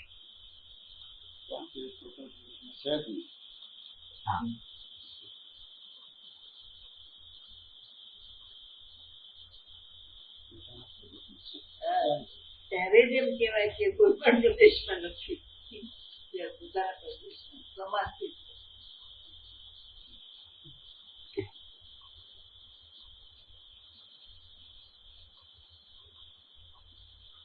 અભ્યાસ આ રીતે વિચાર કરે કે અહીંથી સાધકો બધા આવે છે પર્યુષણમાં, ઉમરાળામાં, અહીંયા 50 કરોડના ઘરમાં રહેતા હોય, શાવર વાળા બાથરૂમ હોય, હવે ત્યાં નાની એવી ઝૂંપડી, એના અંદર જ રહેવાનું, 10 જણા એક સાથે એક રૂમમાં રહેતા હોય, અને પંખ હોય તેમ ધીમો ધીમો ફરતો હોય, બાથરૂમમાં સવારે લાઈનમાં ઉભું રહેવાનું, કોનો વારો આવશે ક્યારે આવશે, આ બધી સ્થિતિ અને આ બધી અનુકૂળતા.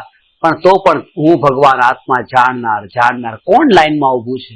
જાણપણ તો નિત્ય ત્રિકાળ ત્રિકાળ ત્રિકાળ ત્રિકાળ છે જ તે.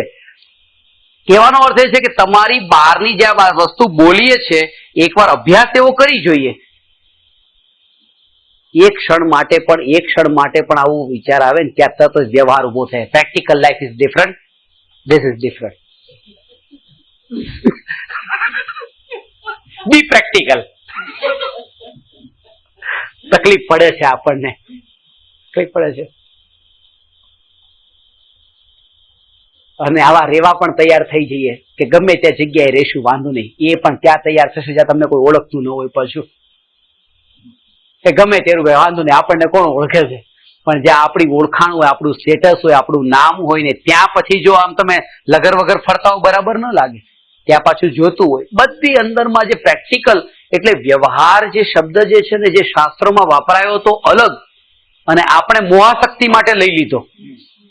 એ વ્યવહારનો પ્રયોગ આપણે મોહાશક્તિ માટે કર્યો, પોતાના મોહની આસક્તિની પૂર્તિ માટે, પોતાની ભૂલને ઢાંકીને વ્યવહારનો સિમ્બોલ લગાડી દીધો. વ્યવહાર તો કરવો પડે, જ્ઞાની હોય કરે છે, કરો. એટલે એમ કહેવાય કે મિથ્યાત્વીનો વ્યવહાર એની મહાશક્તિ. મોહાશક્તિ, બિલકુલ મોહાશક્તિ છે.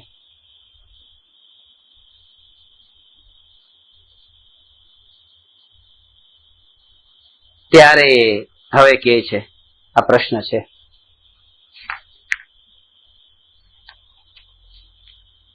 હવે નવી પરિભાષા આવે છે. અત્યારે જે આ દેવશાસ્ત્ર તત્વાર્થ શ્રદ્ધાની વાત હતી, હવે છે દેવ, ગુરુ અને ધર્મની સાચી શ્રદ્ધાનું નામ સમ્યક દર્શન. અત્યાર સુધી શેની વાત કરી? 7 તત્વની સત્વાર્થ શ્રદ્ધાનમ. હવેનો જે પ્રશ્ન છે દેવ, ગુરુ, ધર્મની શ્રદ્ધા. તમે એકલું તત્વાસૂત્ર વાંચ્યું છે ને? એટલે મને એમ લાગે છે આ સરવાળ સિદ્ધિ વાંચું છું, મને એમ લાગે આ સરવા તત્વાસ રાજવાર્ષિક વાંચું છું, મને એમ લાગે આ તત્વા શ્લોક વાર્ષિક વાંચું છું. એટલે એ જેટલું જેટલું બધું અંદરમાં ગર્ભિત કરે. ટોડરમલજીની એ જ વિશેષતા છે.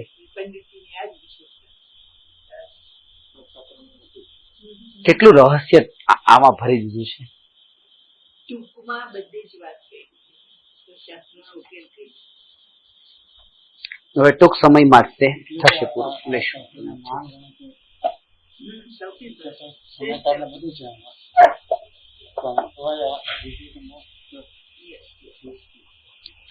નમો અરહંતાણમ નમો સિદ્ધાણમ નમો આયર્યાણમ નમો ઉવજ્જાયાણમ નમો લોયે સવસાહું.